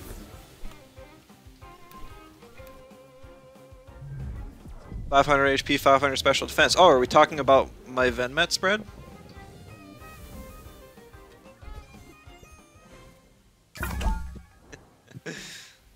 That Venmet put in work. I think that was my favorite part of this team. The Taifu was fun as well, building blocks kind of, but I mean the stupid support Venmet. Reizo! Oh, you're not running fires. Okay, this is acceptable.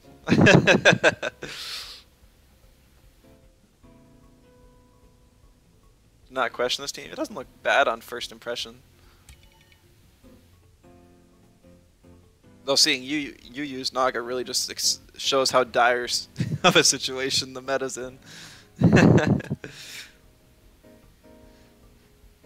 Got this from someone? Yeah, the Adoro Naga combo seems to be everywhere nowadays. Feels like most people are recommending.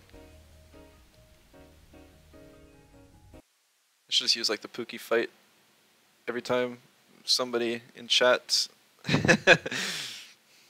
And every time I run into somebody in chat.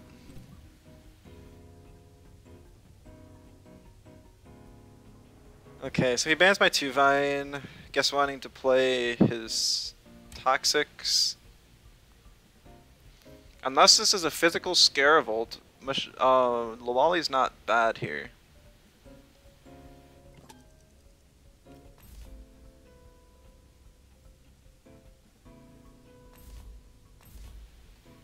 Okay, well, that's typical.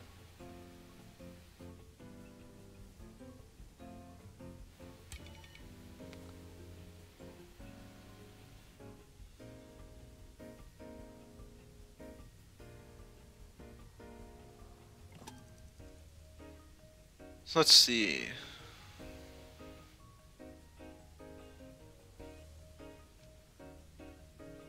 I think something like Raiken's my best. Maybe even Valash. I think Valash will be alright here. I'm just gonna double in the 2-wire like once or twice. Because with that eliminated, I can use my type advantages.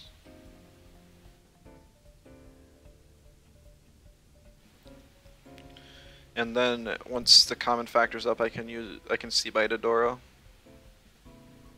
If the Valash is still alive. Otherwise I can Hypoxia or something.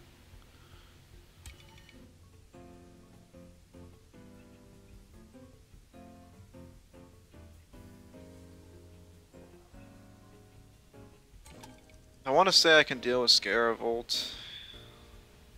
I don't have any Earth types, so that's probably not a smart play. So I'll ban Mashuk.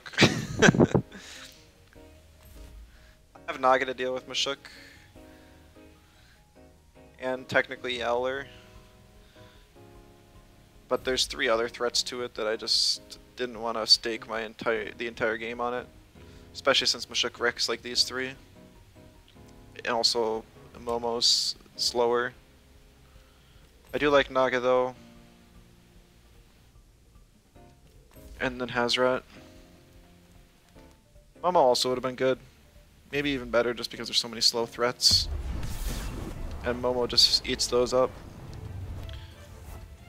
Yeah, now that I think about it, Momo definitely was a better play than Naga.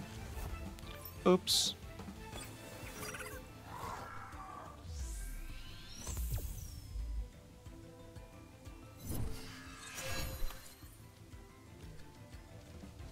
Oh, Hypoxia does more damage. I don't need the OX here. It won't do anything.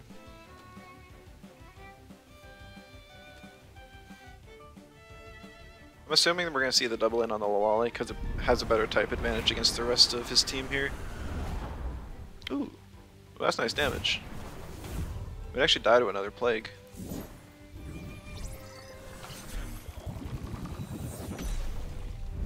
But no, it dies to the V-Gust. He was just covering his swap because he knew it killed. It was actually pretty close though. If it wasn't for those Lawali nerfs, it would have lived, for sure.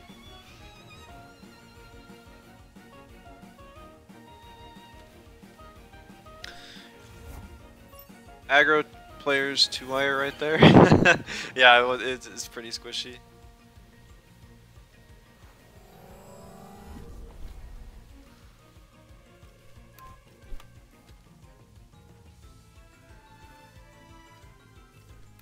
I know bringing my Oshiara into this board isn't like the smartest play because there's an Adoro. I was hoping to kill 2-wire.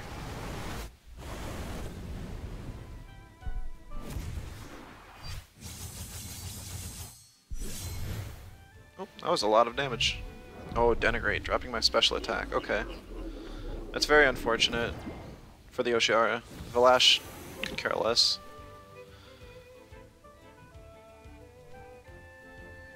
I'm gonna be a little crazy here and stay in with Oshiara. I lied, I'm gonna swap into Geis. Because this is like one of the few boards where it'll be able to get holds off. Even it'll take a lot of damage from the Nox Bomb from Nidrasil. But I just need the holds off. Because without a water move, it's gonna be kind of dead in the water.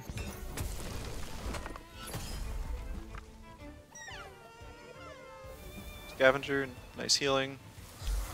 Allergic spread, okay. Toxic ticks are annoying.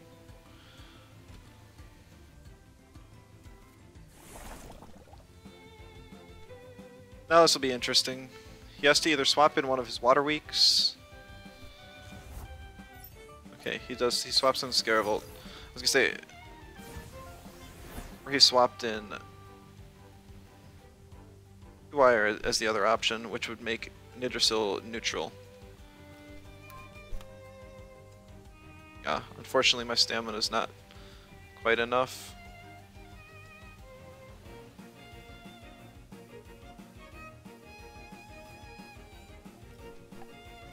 I'll just double into the Scaravolt slot.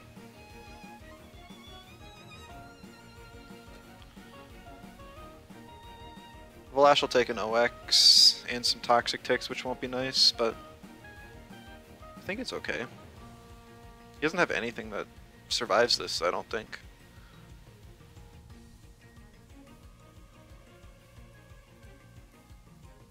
I guess he probably just sacks Scaravolt here and brings in Turok next turn. No, he brings in the 2-wire. Very, very interesting. Maybe he's going for the Valash kill here. For the neutral toxic damage. My Valash heals though, from the Scavenger.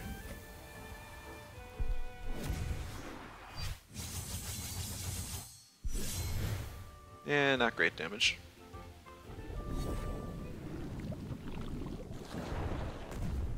Yeah, he's going for some damage on Valash.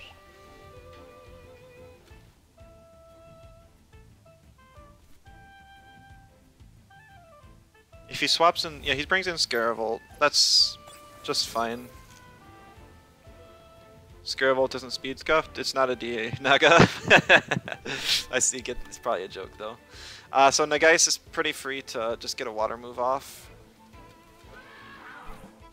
It's not gonna be.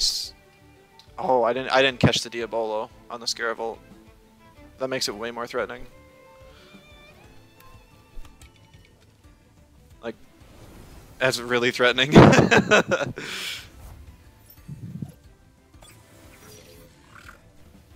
Oh, he wasn't joking, you were just blind? Yeah, it's a water custodian Naga.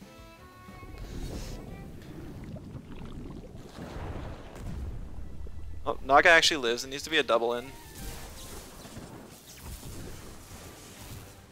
Ooh.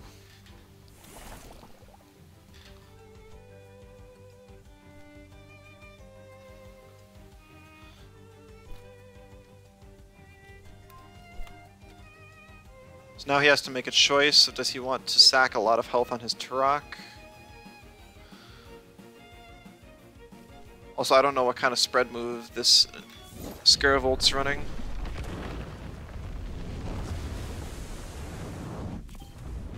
If it's got Meteor Swarm, Hazoret lives. If it has Electric Storm, that would be the better choice.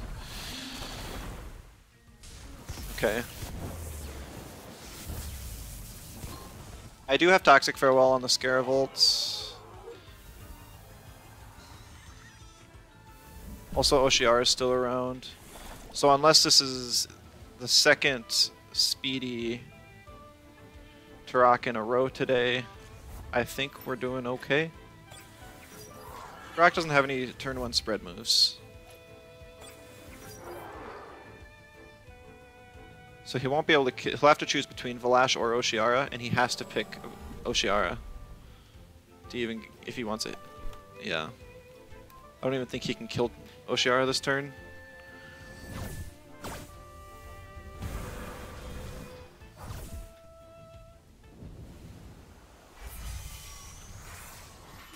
I believe this will be GG. If they might not kill the Turok this turn, yeah, because of the -1 special defense from the Denigrate earlier. Scavenger. The bulky Oshiara, so I do live. And then I just Major Slash and Water Blade. GG's, Rezo.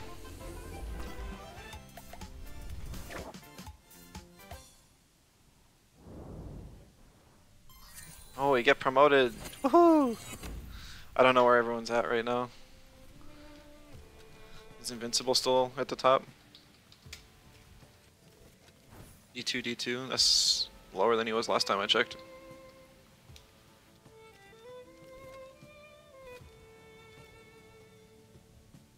I don't know who all the top players are this season. I guess Argon has been playing.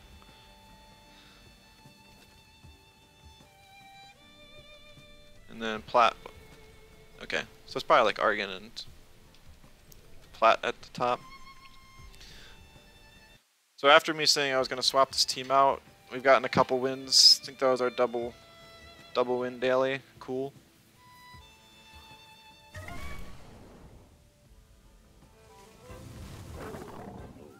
I'll just play out this team for the rest of the day.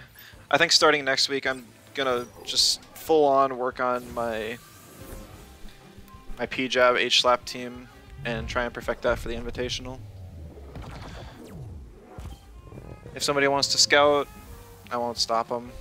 I play this game for fun. I know that there's money at stake, but if you're not having fun, I think that's a loss in itself.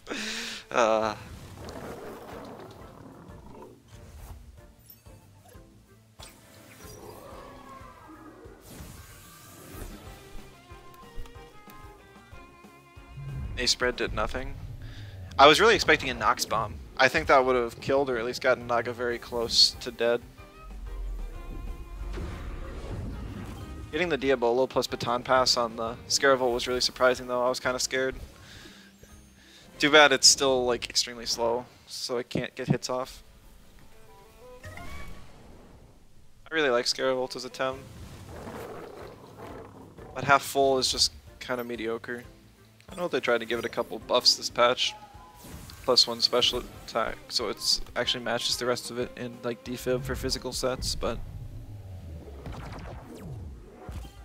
yeah, it's just really slow. Plus Earth is a common type in the meta. P-Jab H-Slap team, disgusting. I'd love to run something more creative, but every time I try and do something creative, there's always an issue with it. Like last time I ran my Evasion Doom team, the entire team got nerfed, so I think I want to try a Contemplation Tutsu team sometime, but that's gonna have to be after the Invitational. I don't think there's enough time to build a new team from scratch and optimize it before then. Yeah, the PJAB H-Lap team is basically a modification of what I was running at the end of last patch. It worked pretty well. It wasn't perfect. It's not definitely. It's far from the best team I've ever made, but it feels good to play. Plus, I get to use Piranhient on it, which is a huge win.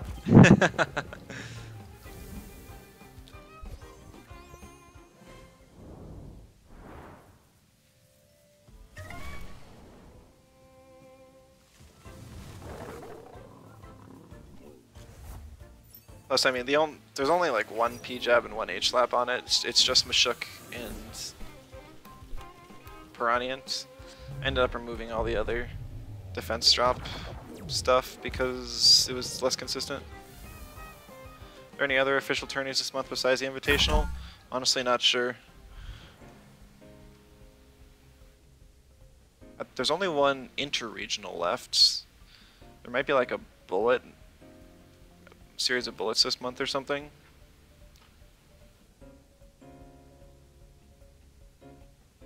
And then next month be the regionals, and then after that inter-regional, and then the worlds. Because I think September was the world tournament, but my memory could be failing me. Alright, so we actually see some high pressure water shenanigans on the opposing team, which is cool. At least I'm assuming. Could be wrong.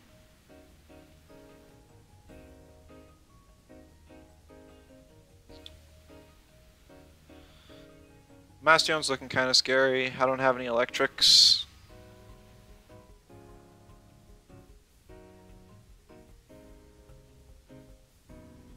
Lollyband makes sense. Oh, he bans the Tuvine instead. He definitely wants to lead Hazrat Oshiara. If I lead my Hazrat, he brings his Tuvine.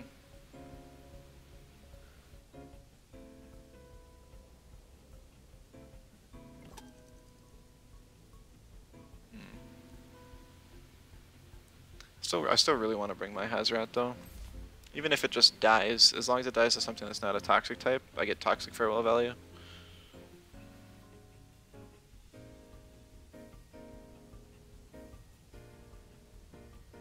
You might die in one Feather Gatling. I hope it doesn't though. If it does, I would definitely want to go back and invest enough HP that it can. Is this a really common matchup? Hazrat versus Tuvine. I've been on the other end of that a lot because I run Tuvine. Hazrat's a bit of a new addition to what I used to playing. See Volphy. Sludge Gifts does quite a bit. 0 chance to get to World's End anyways if you started carrying now. I mean, honestly, if you made top cut in a regional and won the inter-regional, you could still do it, I bet. Plus, if you look at the qualifications to get to Worlds, there's like 3 different stages. There's the top couple people get a guaranteed in.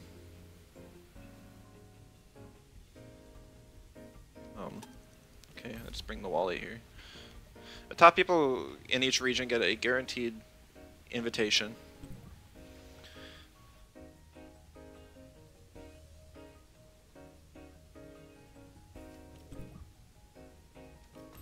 And then there's like 2 extra stages after that. There's one like initial one that anyone can sign up for, and then it's just a normal tournament but without the top players that are already qualified.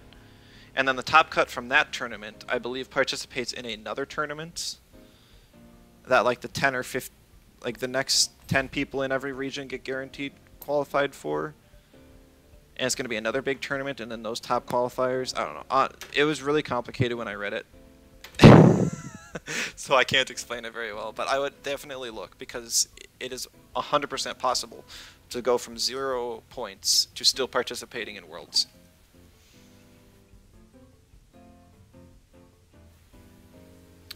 I'll bring the Geist. I can get Water Custodian with spread moves or whatever from Oshiara.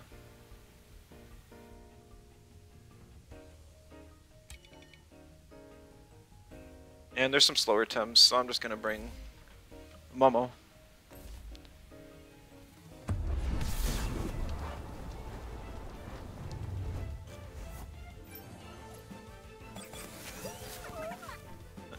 I think it's the first time I've seen the flippers as shoes.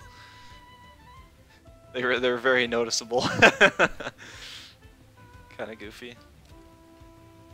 Do I need Hazrat for anything else? It's kind of nice against Oshiara, but I don't think I really need it.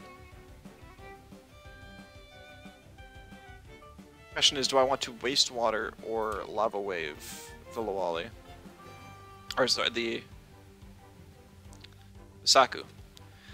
I think I'm gonna waste water, because if he brings in Oshiara, or sorry, if he brings in Garunder, which resists the waste water, I'll be faster than it and can get another move off.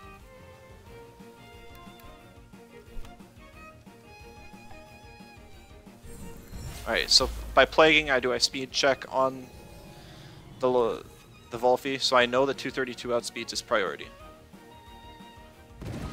He stayed in on the Saku anyways, though. Ooh, wow, that did a lot of damage. It might be a squishier Saku. Which doesn't make a lot of sense. Ah. I should have...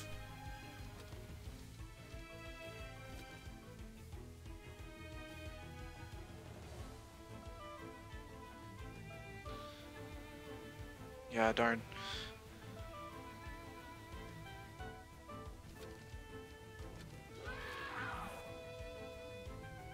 I should have used Lava Wave, because then I would have gotten Toxic Farewell and I could ignore the Saku, but now I have to kill it. I don't need Nagai's for anything. I don't know why I picked this game. I guess because I wanted the special attack boost. I guess it can hit everything neutrally, but it's also weak to almost everything.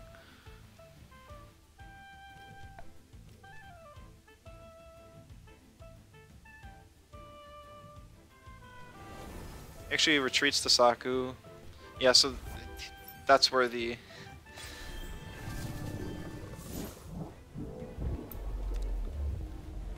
damage would have been nice from the extra Toxic Farewell. I take that Plague, alright. He doesn't have handcuffs, so I can still swap Nagais out if I want. And then Volphy dies next turn to Plague.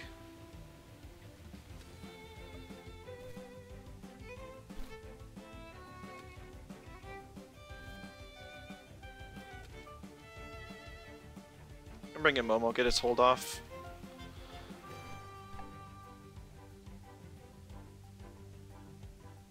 Lawali's gonna take a lot of damage from the Garunder this turn. But it shouldn't die. Lawali was my best Oshiara counter though, so it will now be dead. And now that I just realized my mistake, he can just bring in Adoro now. Well, he Clayballed. He was actually expecting me to bring in Valash, which would have been a good play. Get my hold off of crystal moves. I'm now going to do that in the Lawali slot, so he could still predict that, for sure. He's gonna knock back on the Garunder. He swaps into Saku, whatever. Just want some damage. believe that even -1 Momo will still outspeed Adoro. Naga allowed to play. Is it Water Custodian? It is. It is definitely Water Custodian. I have a fast team. It's meant to. It's for high pressure water. It's not my playstyle team though. I wanted to try it out. It's kind of fun, but it's just not a good team fit for me.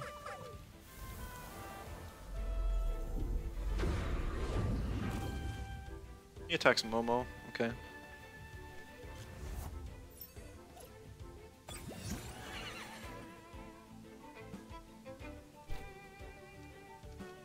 Yeah, I think Momo can take the tsunami. And then the right slot does not want to take a crystal bite no matter what. Come on, Momo, take it! Yeah, please no Emanip.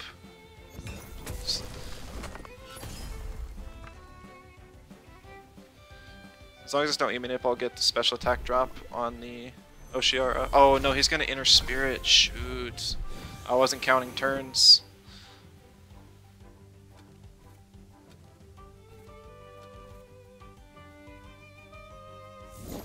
Oh, PV gusted. Okay.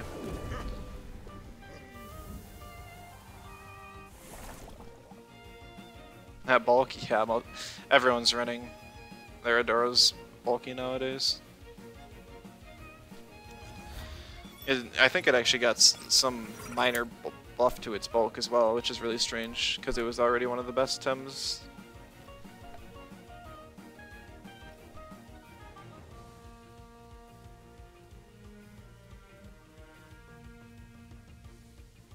Yeah, he needed to Inner Spirit my Valash there. Synergy Bot also brain dead, but Bulkadoro is snoozer. Yeah, must click denigrate.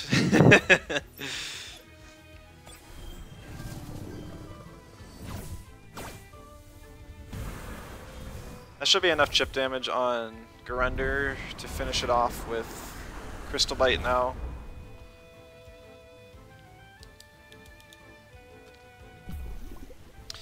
And the Wally just gets a Plague off on Oshiara. There's no way Oshiara can do anything on this board. It's -1 special attack. Best thing it can do is get a hit on Valash. That's a good game. For as much as I don't like this team, it works better than I think. Got buff to its bulk in compensation for the Toxic Skin nerf. Yeah, but I mean Toxic Skin is not bad. It's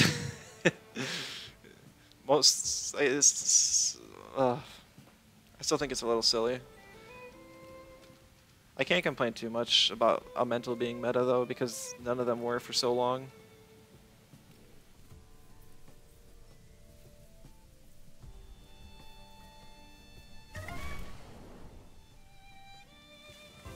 I guess what I'm saddest about is the fact that Adoro's meta, but Psychollab isn't. Like, there's this... They have this awesome move, signature to Adoro, and Adoro's everywhere, but I haven't seen like a single one run it. Actually, that's a lie. I've seen Rorwick run it with his Naga Adoro team. I think there's another mental on it too. I'm saying it neither. You got no clue how good it was before. I think most people say it's good because of the Denigrate buff. I haven't used it enough to have a strong opinion either way. All I know is that it's a pain to deal with because its defensive typing is insane. And then its defensive stats are insane. Like, because of its naturally high special defense, you just take all your TVs and dump them in defense, some HP, and then like a little bit of special attack, just so it can threaten stuff. But I mean, you can put like 700 TVs in bulk in the stupid thing, and it gets a lot of value still.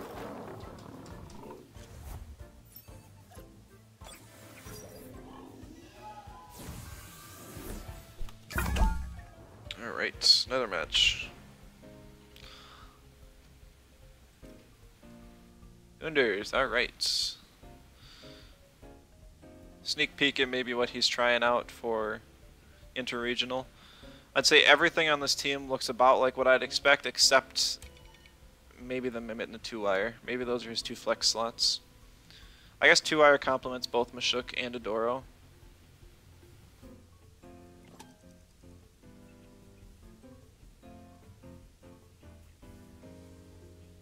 So it looks like a faster team. I almost wonder why there's a Naga here. I think I'm actually going to leave the Naga and ban the 2-wire for now. Doro with Mimit Synergy Mastery gives 50% damage boost plus the stab. Is it good? No. Is it fun? Yeah. I definitely agree. I know that before Doro was everywhere and it got buffed, there was a couple people doing that. And as long as the Adoro could live turn 1 and outspeed on the second turn, it was insane. Considering adding Adoro to the team, need a mental to replace Sambi? Yeah, Sambi got gutted. Poor Sambi. I liked the thing.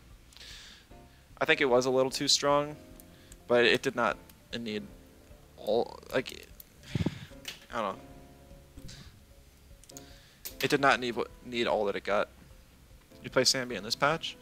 It's still one of the better options for just like an offensive damaging mental. Because Naga is more or less a speed support, as weird as it is. Dissuade the Naga pick. And Adoro is just bulky disruptor, basically.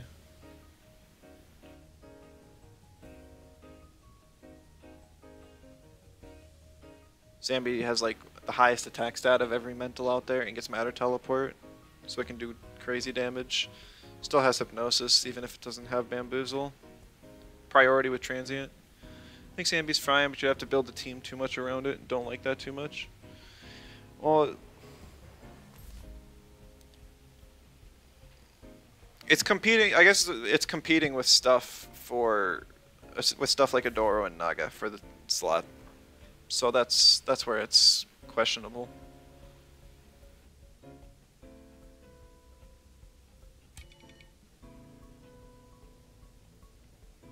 What are the odds this is base speed Mashuk?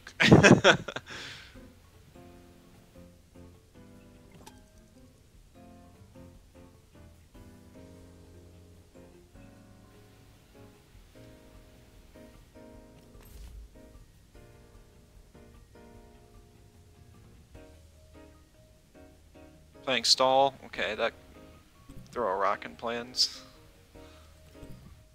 Different Sambi, different team. Good stuff. Good buff to Adoro signature move. Be if you could break the synergy, then Adoro get the 2 special attack. That'd be interesting.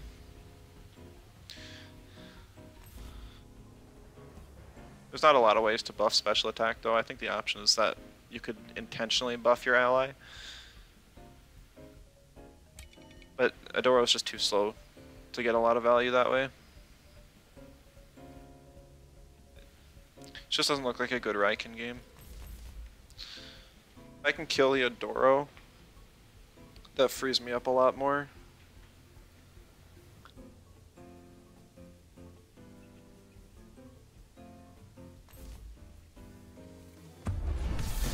Thinking about tank Aohi, Pocus, or Adoro. I mean, I'd give Adoro a try first, just because of how broken it is. Like, if your goal is winning. If your goal is to have fun, then maybe something else is better. Tank Aohi, I think, is really fun. Let's see, who do I want this on?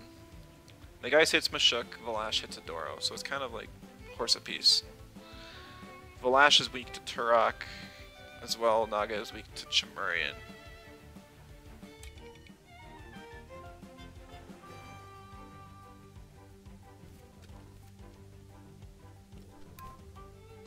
I'm gonna go with Adoro.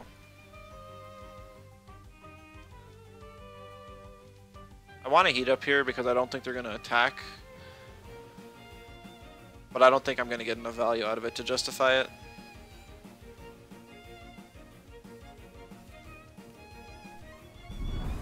So it is like a base speed Mashuk. I wish I knew that. I would have swapped in Nagase instead.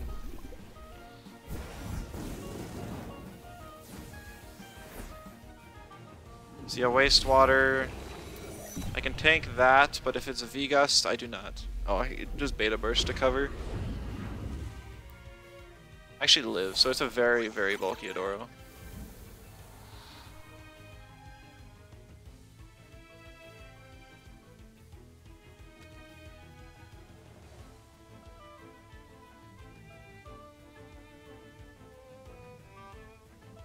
It looks like a Tireless Machoke, actually, based on how much of the stamina bar that took up. If I bring in Nagase here, I would not be surprised at all to see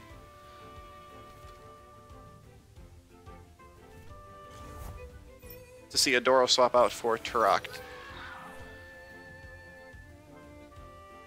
So I'm gonna double the Machoke slot. I should have known it was Tireless Machoke. Kunders loves that thing. I have max attack, special attack, nice. If it's not parry or the Machoke doesn't live this double in, and Adoro alone can't threaten it enough.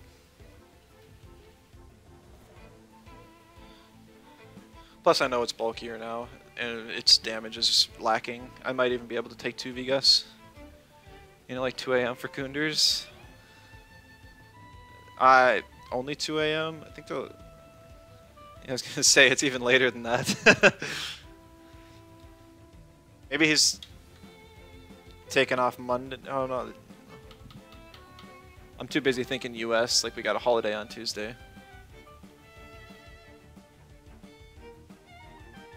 But as far as I know, EU folks do not. So yeah, I guess he's just a maniac staying up this late. Actually, Kunders is still in school, right? So he's probably just on summer break. Doesn't really have to wake up for anything.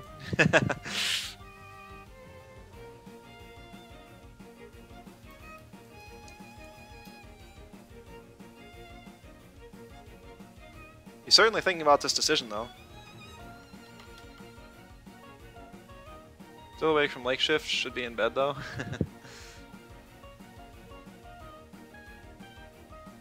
You can be in bed watching this until you fall asleep or something. It's not like I try and put my viewers to sleep, but you never know.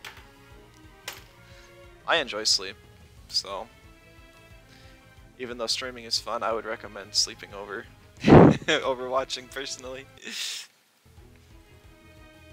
I appreciate you being here though. I wonder if he disconnected or something. This is, it's taking a long time. He hasn't pinged me, though. He fell asleep. Oh, man. That could be. He's running bulky Adoro. He's putting himself to sleep. Alright, so the doubling on the Machoke did work. So his best play that turn would have been to swap in Turok. Denigrate here is good for him, because he can swap in Turok now. Oh, he swaps in Mimit. Sleep is good. Nose just decided it wanted to be stuffed, so you're waiting for that. Fair, fair.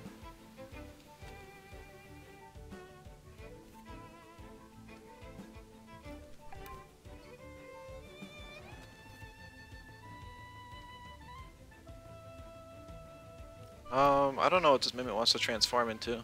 Like, it could swap into, or it could transform into Hazrat. That's probably what it's gonna do, right?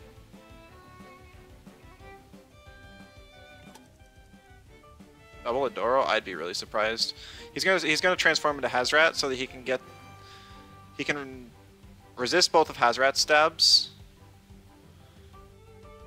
and so he can kill Nagase.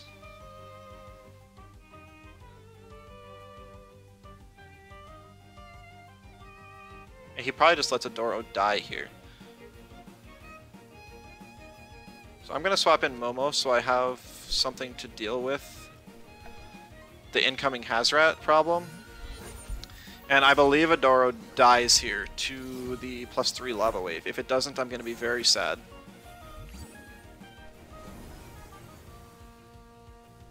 Because then my Momo's on a board that it doesn't want to be. Oh, he uses Emanip on the Hazrat. So that's bad because I OX now. And I'm trapped on the board, so I can't even swap out. It does take it out. So that's Momo's biggest problem gone. He might just kill Hazrat because he doesn't want to have to deal with it with Chimerian. That would make a lot of sense.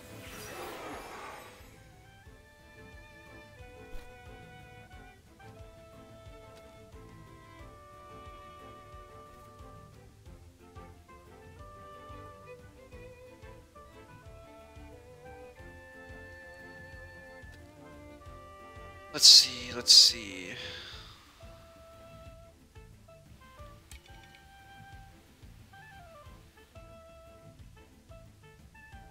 I don't have a lot of options here.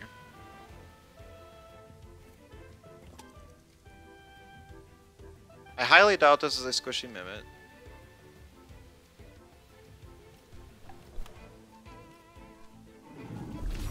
Nope, he just uses the Mimit to attack Momo. And then uses Turok to finish off Hazrat.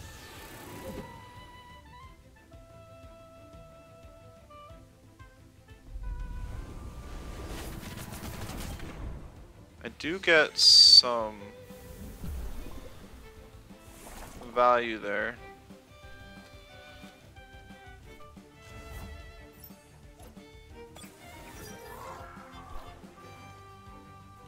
I'm gonna use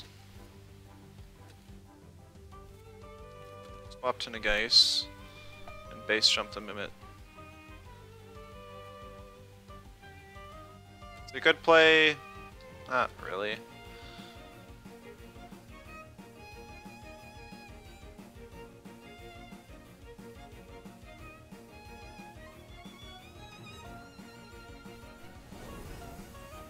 I'm thinking that he's gonna maybe double my Valash or something, or maybe use a fire type move on the Nagase. At least it's a slow Turok.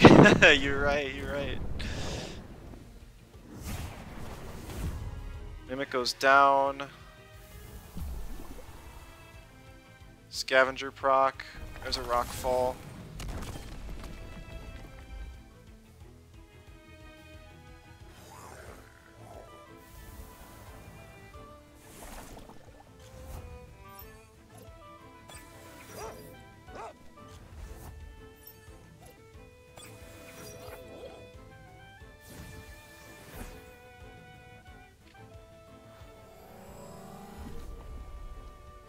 So high pressure water does not have synergy. I'd love to use that on the Turok right now. Instead, I'm going to use Emonip. Try and get some chip damage, make it OX on the... Because I'm going to die to the Turbine plus Glass Blade. I could live one or the other, but not both. So I'm just going to get some chip damage on the Turok and make me be able to ignore it for one turn.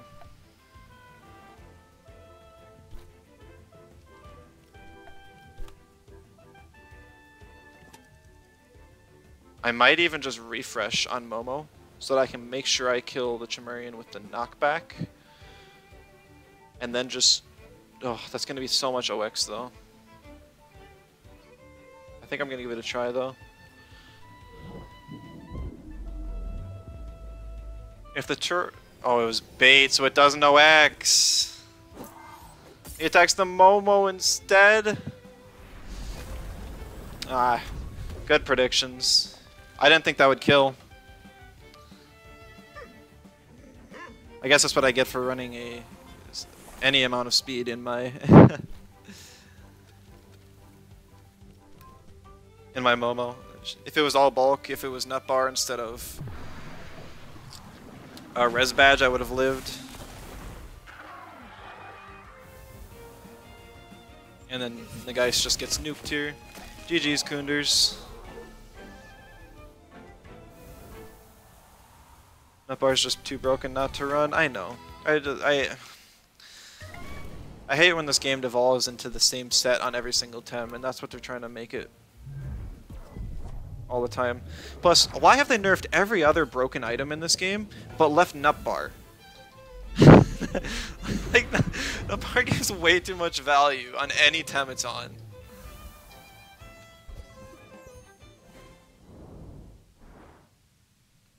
I don't get demoted yet. They didn't nerf Nutbar. I think they haven't even responded to my bug post about Nutbar actually lasting 5 turns instead of 4.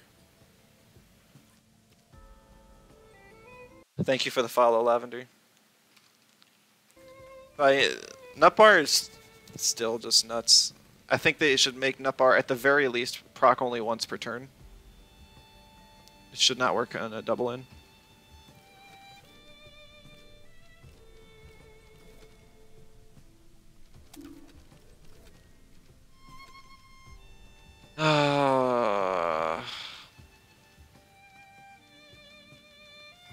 Yeah.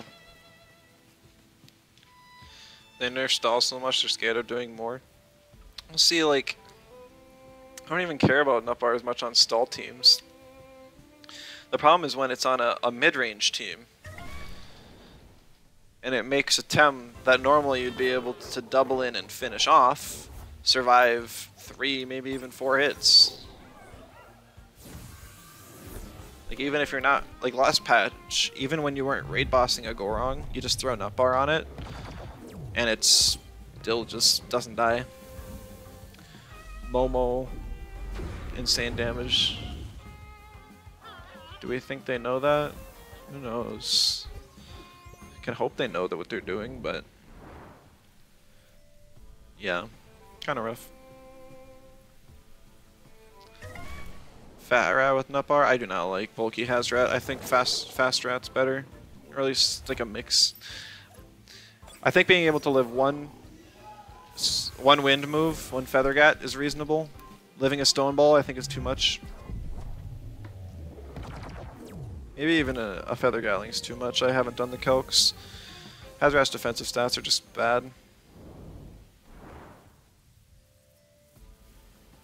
Even I think I've got like 250 HP in this one, and it still takes half health from any neutral hit, so probably would die.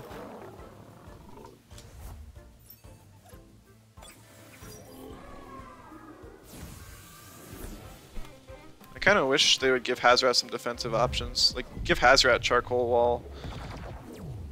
That would be fun. It gets Psychosis. You could run a stall set on it if it had some way to bulk its defenses.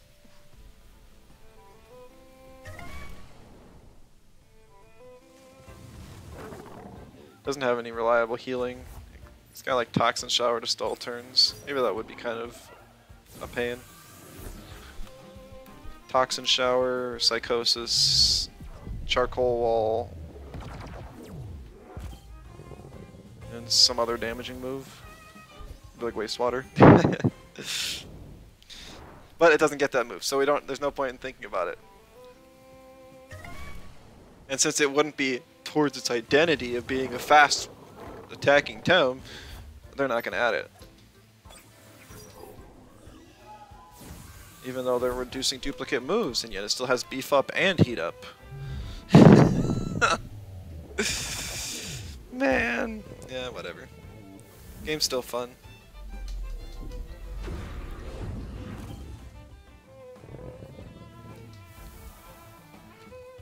Yeah, Golzy's another one that has Psychosis but can't really utilize it. Don't get why they gave Purg heat up. Well, they gave it to Zalbian too. Like, out of all of these moves just do the same exact thing, I'd say that's one of the weirdest cases. I guess the other ones would be like Size Munch having Hook, Show Off, and Heat Up. That's always weird. I mean, each one does an entirely different thing, even though it's kind of the same move, but Purg and Heat Up are the same, especially now that they removed the Doom removal.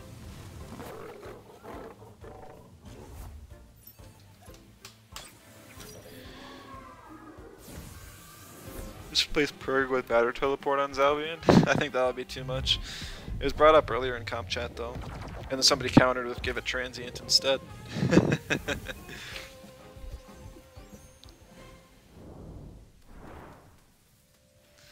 Both would be too strong, but it's an interesting thought. Remember time when Seismunch had Show Off, Heat Up, and Stonewall, and Osakai had Toughen? Oh man, that was a... yeah.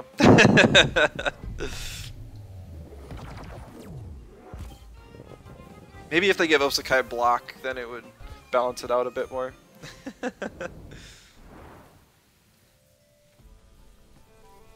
What it's worth, I don't think Osakai was designed to be a stall tem. I don't think Seismunch was either, but like, I guess they had body stretch always. I don't know, it's just kind of weird. Just Toughen? Yeah, I know it does. It's just, that was the joke, I think. Because Osakai's still, like, still screwed. And Seismunch still has so many options and they're basically the same tem. Both are kind of dead after Slingshot.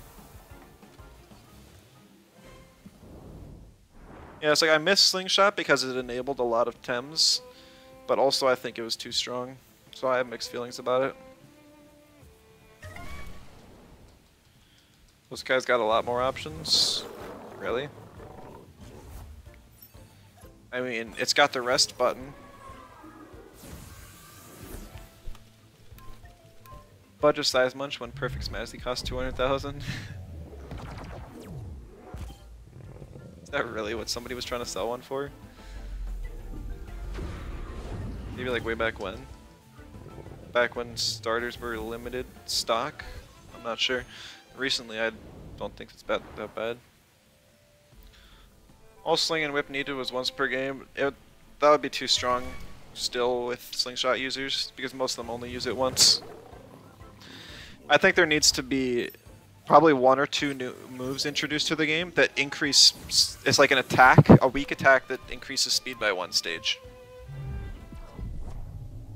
It's like 50, 60 BP, not priority, specifically not priority, but then raises speed by one stage. And then give it to all those Tems.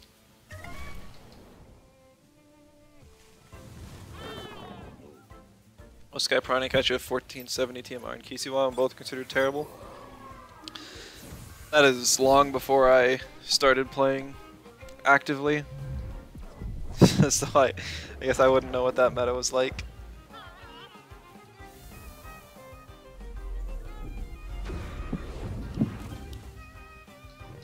Sounds like a pretty fun team though. I love both those Tems. Radiant obviously, but Osakai's also cool.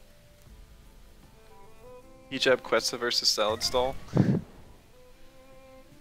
Kinu, Naga, Yowler, Goulder. Oh yeah, so that was back in like unlimited DA turns and unlimited Protector, was it? Yeah. Or by then had they already quote unquote nerfed Protector to to trap Kinu in. And then they just put grease on every time.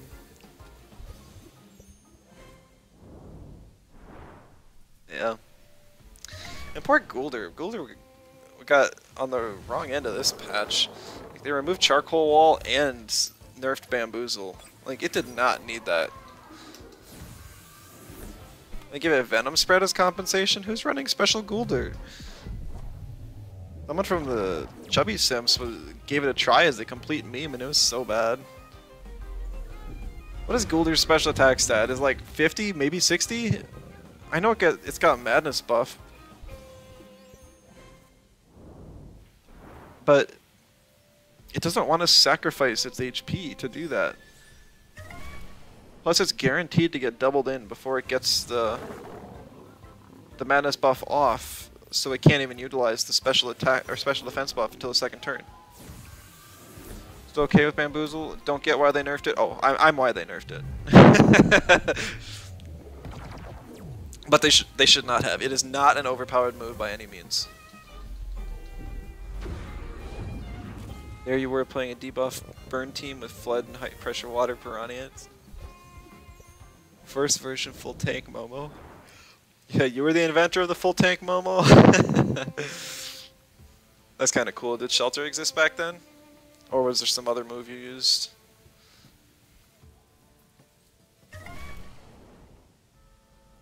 Yeah, Flood burn team though, that sounds fun.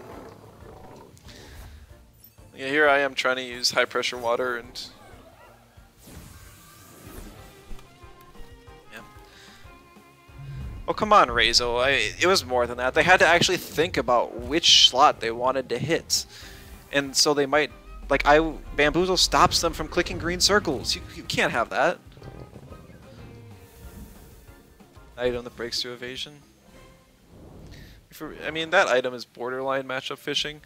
Just they should add a move or two that breaks evasion. Like what this game is lacking more than anything is diversity in moves. Because just in this time I've been trying to queue. We have already talked about well, I've already brought up 2 new moves that would solve a lot of issues this game currently has. Funky how? Man, we're facing all the top players tonight. Platt, Kunders, now Funky. Oh, I'm kind of glad I'm running my meme team so that they don't know what I'll be running for the interregional, even though they could just stop in the stream anytime. But Double Edge was still good to buff stuff back then. Undermine Willpower Drain, don't remember the 4th move. Yeah, that's right. I actually forgot the Double Edge got nerfed like that to its be +1. You got revenge on Platt for me? Thank you, Kip. +8 Tatter went silly on him. He seems to be his team seems to match really badly into raid boss teams because I got a +8 Anatan against him and wrecked him somewhat recently. I haven't been paying attention to this at all. Vulcan's kind of bad for my team. Hits like 4 of my Tems, 5 of my Tems. You see Volvi trying to discourage me from picking Oshiara. His Hedgen was actually very tanky. Okay, that's good to know. It is just for Zen meds. I don't know why he's even bothering to put it on a team though when that move just gets absolutely destroyed as soon as the hotfix comes out. I guess if the interregional happens before the hotfix, then it doesn't really matter. We have against. So if I go Lawali here, only thing he can really pick is like Sanby or Golzy.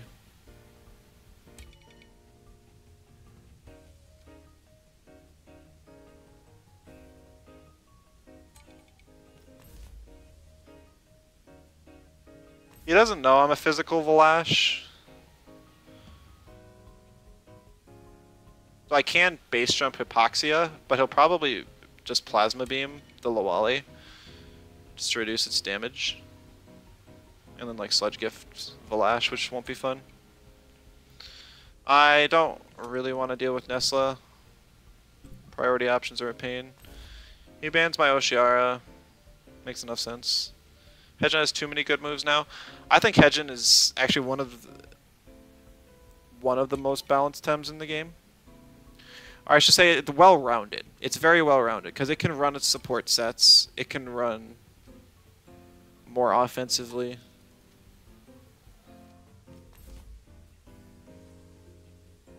I feel like if they nerf Hedgen, it would just be very sad. Like, it doesn't have a turn 1 fire, which is a huge hit to its viability, but it still has so many good options elsewhere that it's actually used. And then its trait, like gotta go fast, is way too strong. Or it's very strong. I don't think it's completely broken because its defensive typing and stats are awful. Pain to deal with, but it's not unreasonable by any means. He brought the Sambi, so I have to bring Hedgen, or Hazrat. So I really, really want to get this Hedgen into at least rush range. If not, kill it.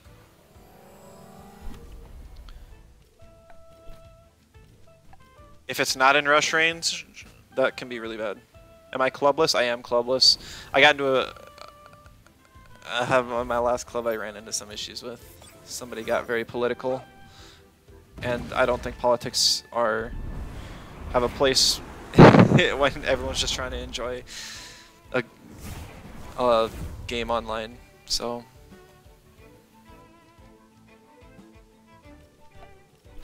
I recently left. I'm actually debating on starting my own club, like club focused on helping new players. But a lot of the newest players in the game are playing Showdown.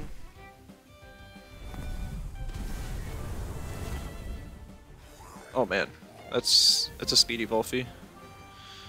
Yeah, a lot of the new players are on Showdown, so I wouldn't actually have an opportunity to invite them to a club or anything.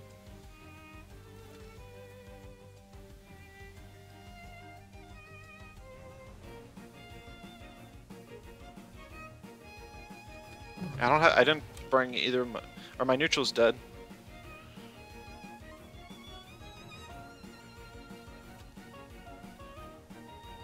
I think I'll just bring in Hazrat here. I'm gonna want Toxic Farewell value on this Volphy.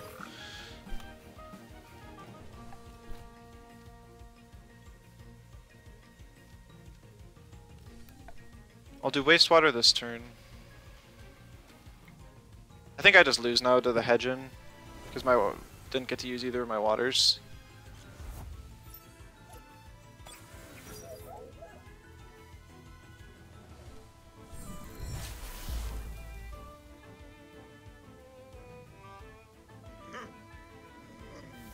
And my team is just way weaker to fires than I wanted it to be. Like I have 3 fire weeks and 2 actual fires on the team right now, so yeah, kind of rough. It's good to know, like I'm learning stuff about the team he's running.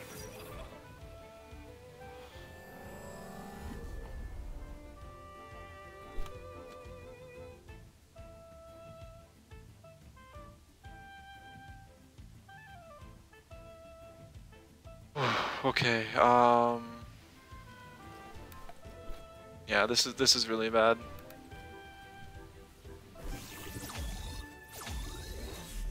I need Hazrat to live the Matter teleport, which I don't think it does. Not from a Sandbee.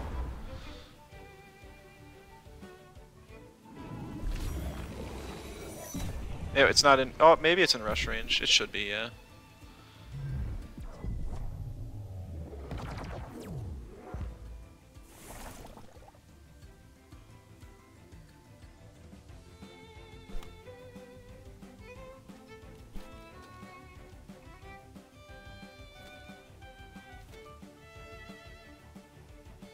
The reason I'm swapping out Hazrat here instead of Lawali is because if Hazrat dies to Hedgen here, it will eat the Toxic Farewell and I won't get to be able to rush it.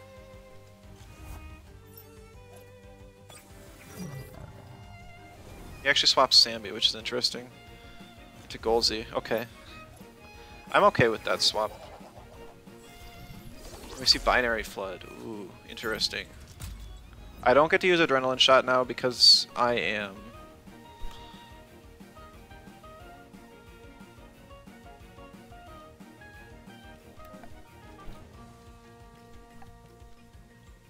because I am seized. So that kind of sucks. We get a Prideful boost. Golzy attacks Raikin. Does good damage. Yeah. Okay. So Adrenaline Shot activated because it's the start of the next turn. And it's just, it interacts very weird.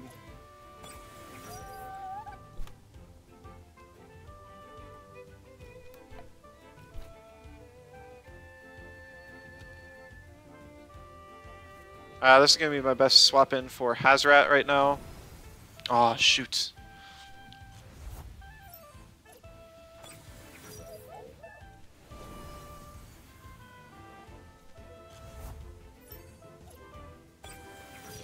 I didn't even get to use the A shot, so it doesn't help me a whole lot here. I get the Toxic Farewell value on the Volphy, which is exactly what I wanted. And I trapped the Sambi, which is cool. But I'm going to end up in an endgame against Volphy that's not favorable to me.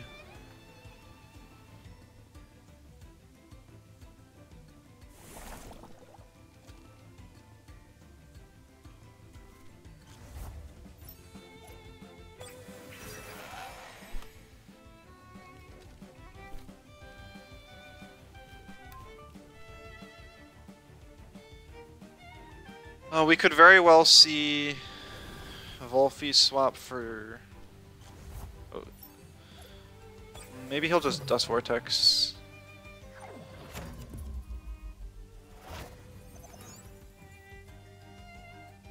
Yeah, okay. Now I probably die to the uppercut.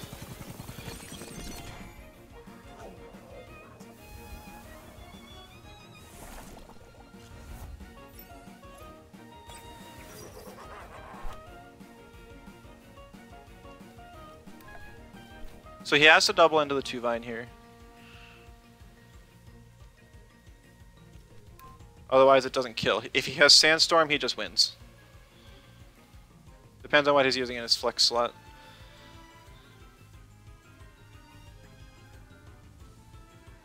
Okay, he uses Sludge Gift to take out Raikin. He does not have Oshi up. He uses Uppercut.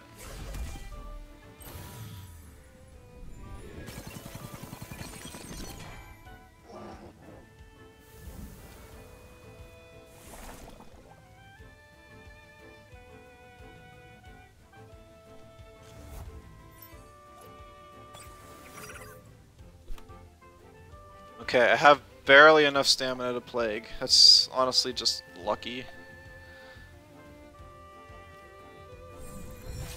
My Plague outspeeds his Volphy.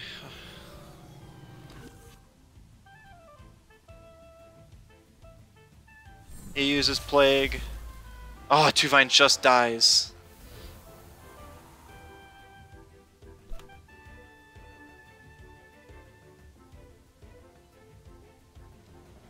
Honestly, I want to say... I think he lives the Plague. I did not check the HP value. But I think he does live the Plague. So I'm going to take the risk that he uses... I don't know. I don't know what his flex slot is yet. If he uses Plague and I live, then I can still Resin Trap.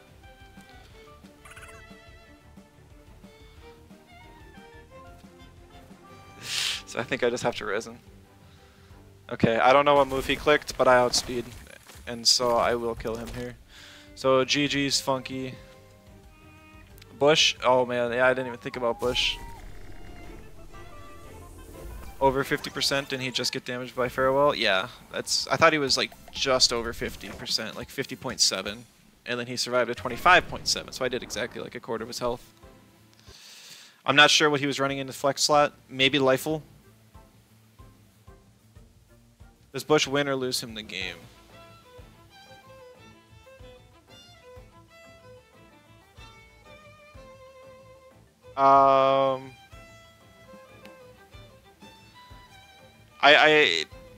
Would I have...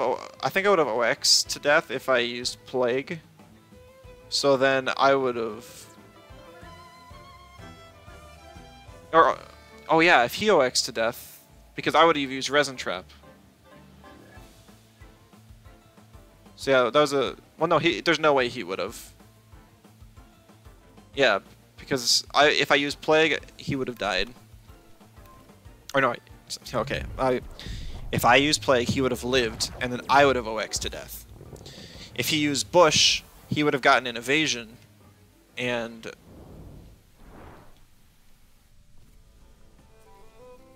then I would have attacked and still OX to death. The only way he loses that is if I rest on the turn he bushes, and then he OXs and I attack him the next turn.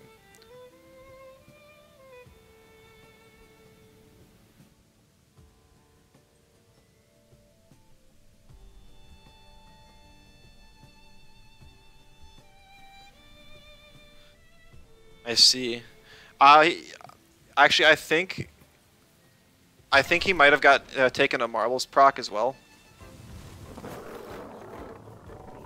which would have thrown the calcs in favor of him. That's something I'd really have to check the VOD for. I don't remember offhand.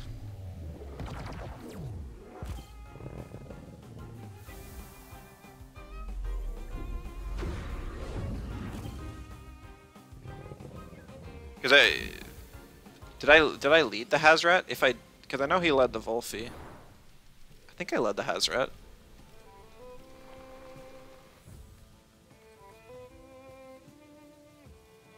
You didn't? Okay, well, I only think during the game. Afterwards, afterwards I can only think about what I did wrong.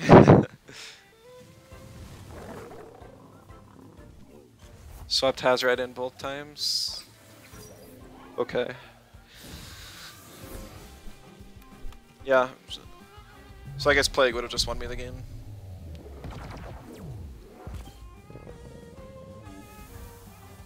Lash the Wally. Ah, that's right. It's to try and kill the Hedgen.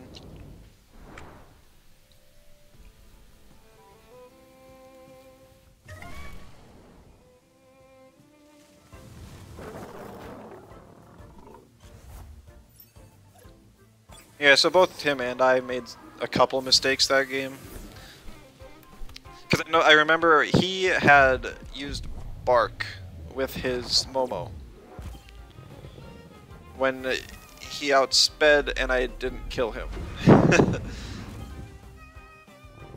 So he would have been able to get an Undermine or a Knockback off instead, which probably would have given him more value.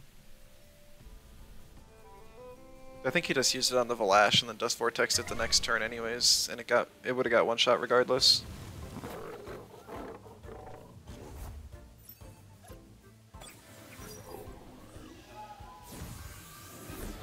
I've learned that the better the player you're playing against, the dumber the dumber you should play. Because they'll know that you're good and they'll make predictions based on that, and if you just click green circles, they'll never see they'll never see it coming.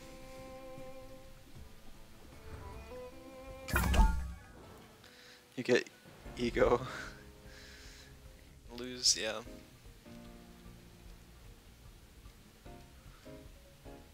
Punish them for respecting you? Yeah, exactly, that's how you do it, Kip. Another match against Teakles. I forget if I won or lost the first round.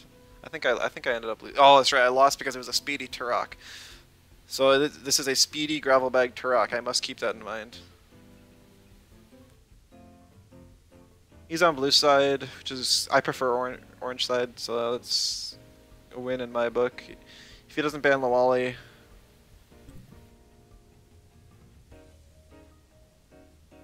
why'd you do that? It was bad, but it won me the game, so it must have been good. Turok's not speedy, you are just slow. That is false, Kip. It outsped me from a 221 or 222 speed Tem. I feel like blue has so many advantages. Well, the thing is, if I were to ban his Orphill right here, he'd have no direct counters to Lawali, which is really good against his entire team. But I'm going to ban the Venmet because he banned my mental. Getting counter banned can be really huge for planning more than just the lead. For the entire pick ban, you can plan more by being orange side.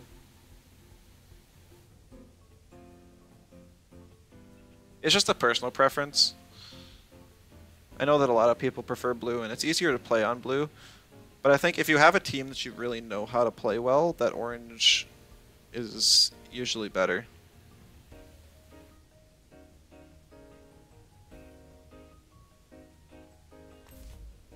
There's Grandpa. Grandpa does like nothing. Blue or orange being better depends a lot on teams and matchup. Yeah, basically.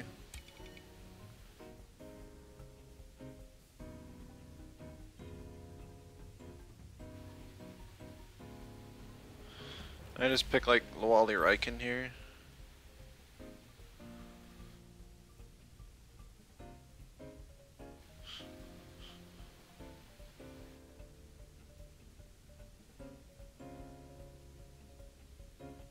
If he picks the Orphill, turn 1 I just swap Lawali for one of my neutrals, Quetzal the snake, and then rush it the next turn.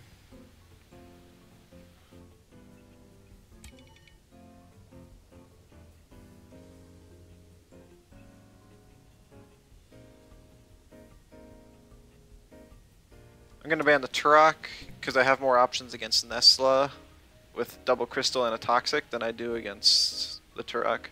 And both of them are his possible or best swaps into or to counter the lead here.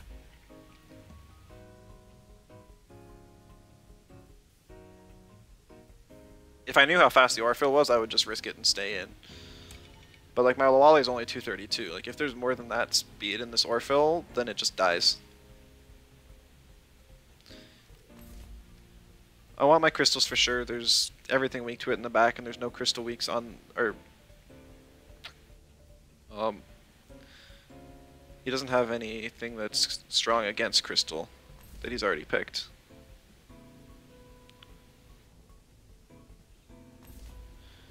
I'm just gonna pick Momo. That's because Oshiara's got too many weaknesses here. If my Oshiara was faster, I'd risk it, but it's not. Okay. Downsides of me swapping to Momo here. If he swaps in his Momo and is faster and hits my Momo turn 1, I don't see any.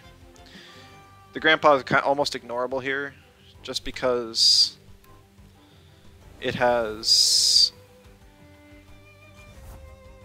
doesn't have Last Rush.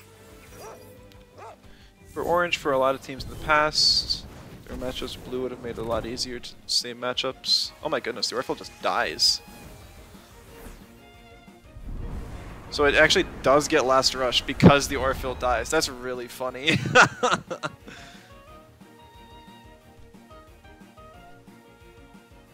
Isn't Orphill's best spread just 500-500? I think Teakles does something a bit different. At least I know he used to. He used to put some amount of bulk in it as well as coat, so it could live. It could live wind moves and then hit back harder.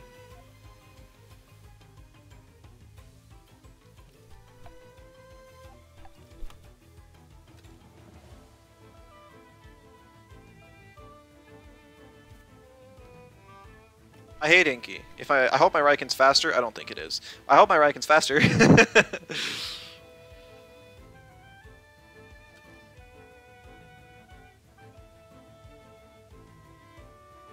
Yeah, I really underestimate Last Rush. Just unconditional, almost unconditional damage boosts. Kind of nuts. Yeah, I know that there's actually a condition for it, but it's pretty easy to get. Like, you could even just sacrifice onto yourself and get it. Its disadvantage is that it's a monotype, so this Grandpa here can't even hit 2 of the Tems on my team. Well, he might just concede next turn. I'm not trying to BM, but like, oh, he Hypnosis?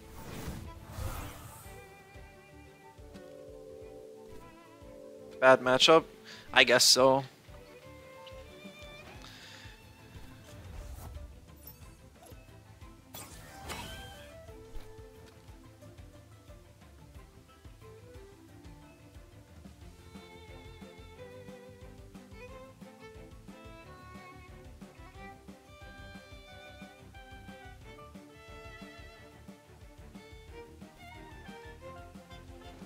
I'm gonna double edge here on the off chance he doesn't attack Momo. I'm gonna save Raiken because it'll do work against Momo for sure. And now I know it's faster than Grandpa, so I just have to eliminate Nesla here. I'm gonna swap in Lawali. I'm assuming a water move and a wind move are coming my way. Best thing he could do is use an electric, but Lawali's special defense is naturally high.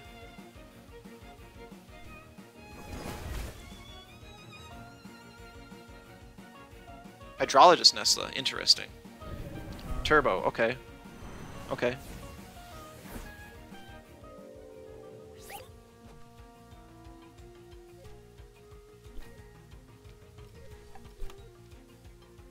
Undermine Plague. Lawali very likely gets slept here.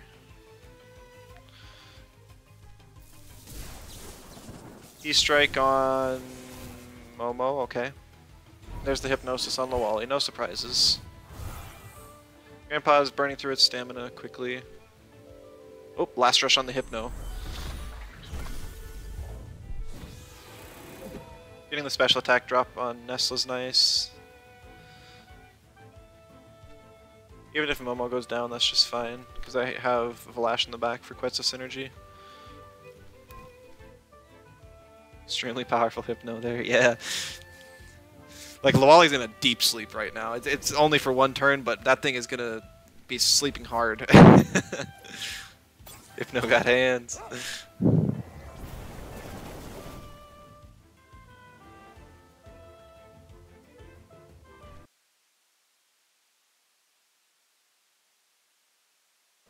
No way Nestla lives this. Rip Nestla. And without Nestla, there's next to nothing to stop. You know, I guess the Grandpa is +2 speed.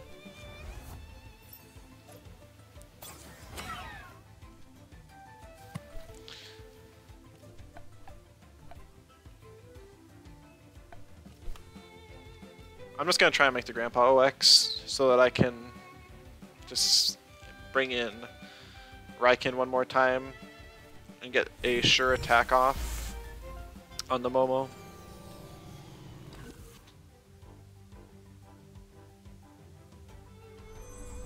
See an Undermine on the Lawali. He's likely going to finish off Momo with Grandpa.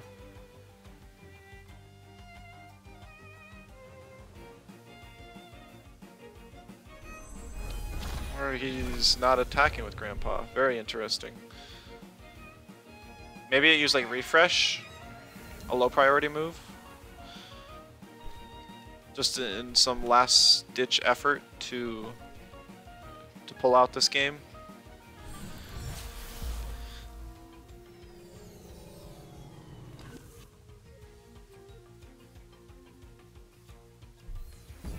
Gotta respect him not forfeiting though. I don't mind when people like continue playing when games look doomed, because I have thrown many games before that I thought I had completely won.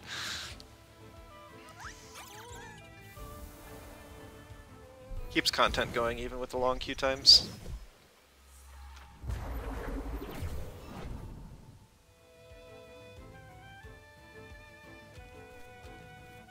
Alright, we're gonna do an HP check on this Momo. I'm just gonna rush it.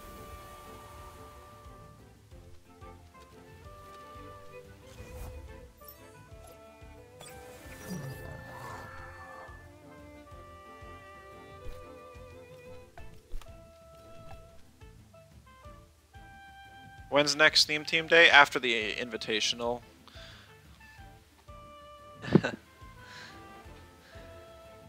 Yeah, so after the Invitational weekend, it's going to be a Monday, so it'll be Monotype Monday.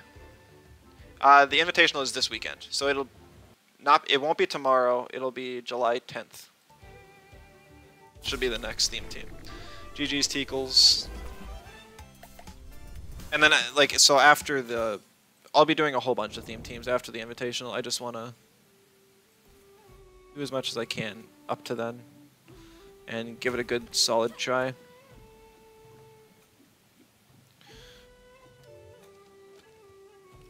Oh, he's now perfect. Oh, Hazard's not even max special attack. Try hard until then. It's not like I'm trying overly hard. I'm just, like, here I am experimenting with another team like a week before the thing. I want, like... I should update the win rate. This team is cool. It could definitely be improved, for sure. It's not a playstyle I'm overly comfortable with. You know, yeah, whatever. I'll just do the outro here. There's no Pookies around, but I don't really want to fly around. That was going to be the last game, though. It's getting kind of late, and it's been a long stream. Ew, I have Slowaddle behind me. It should be... Yeah, there we go. I will post the code just in case anyone wants to give this team a try, and I'll add it to the team codes. HPW. Yeah, we didn't even use it. High pressure water hardly, because either Naga was banned or my opponents had lots of counters to waters. So thank you everyone so much for stopping by. I really appreciate it. I hope to be back tomorrow with with another stream. And yeah, it'll probably just be going back to PJAB team. I'm looking now. I don't see anyone else playing PvP on stream, so it's just gonna be that's gonna be all tonight. Thank you guys so much, and I'll see you next time.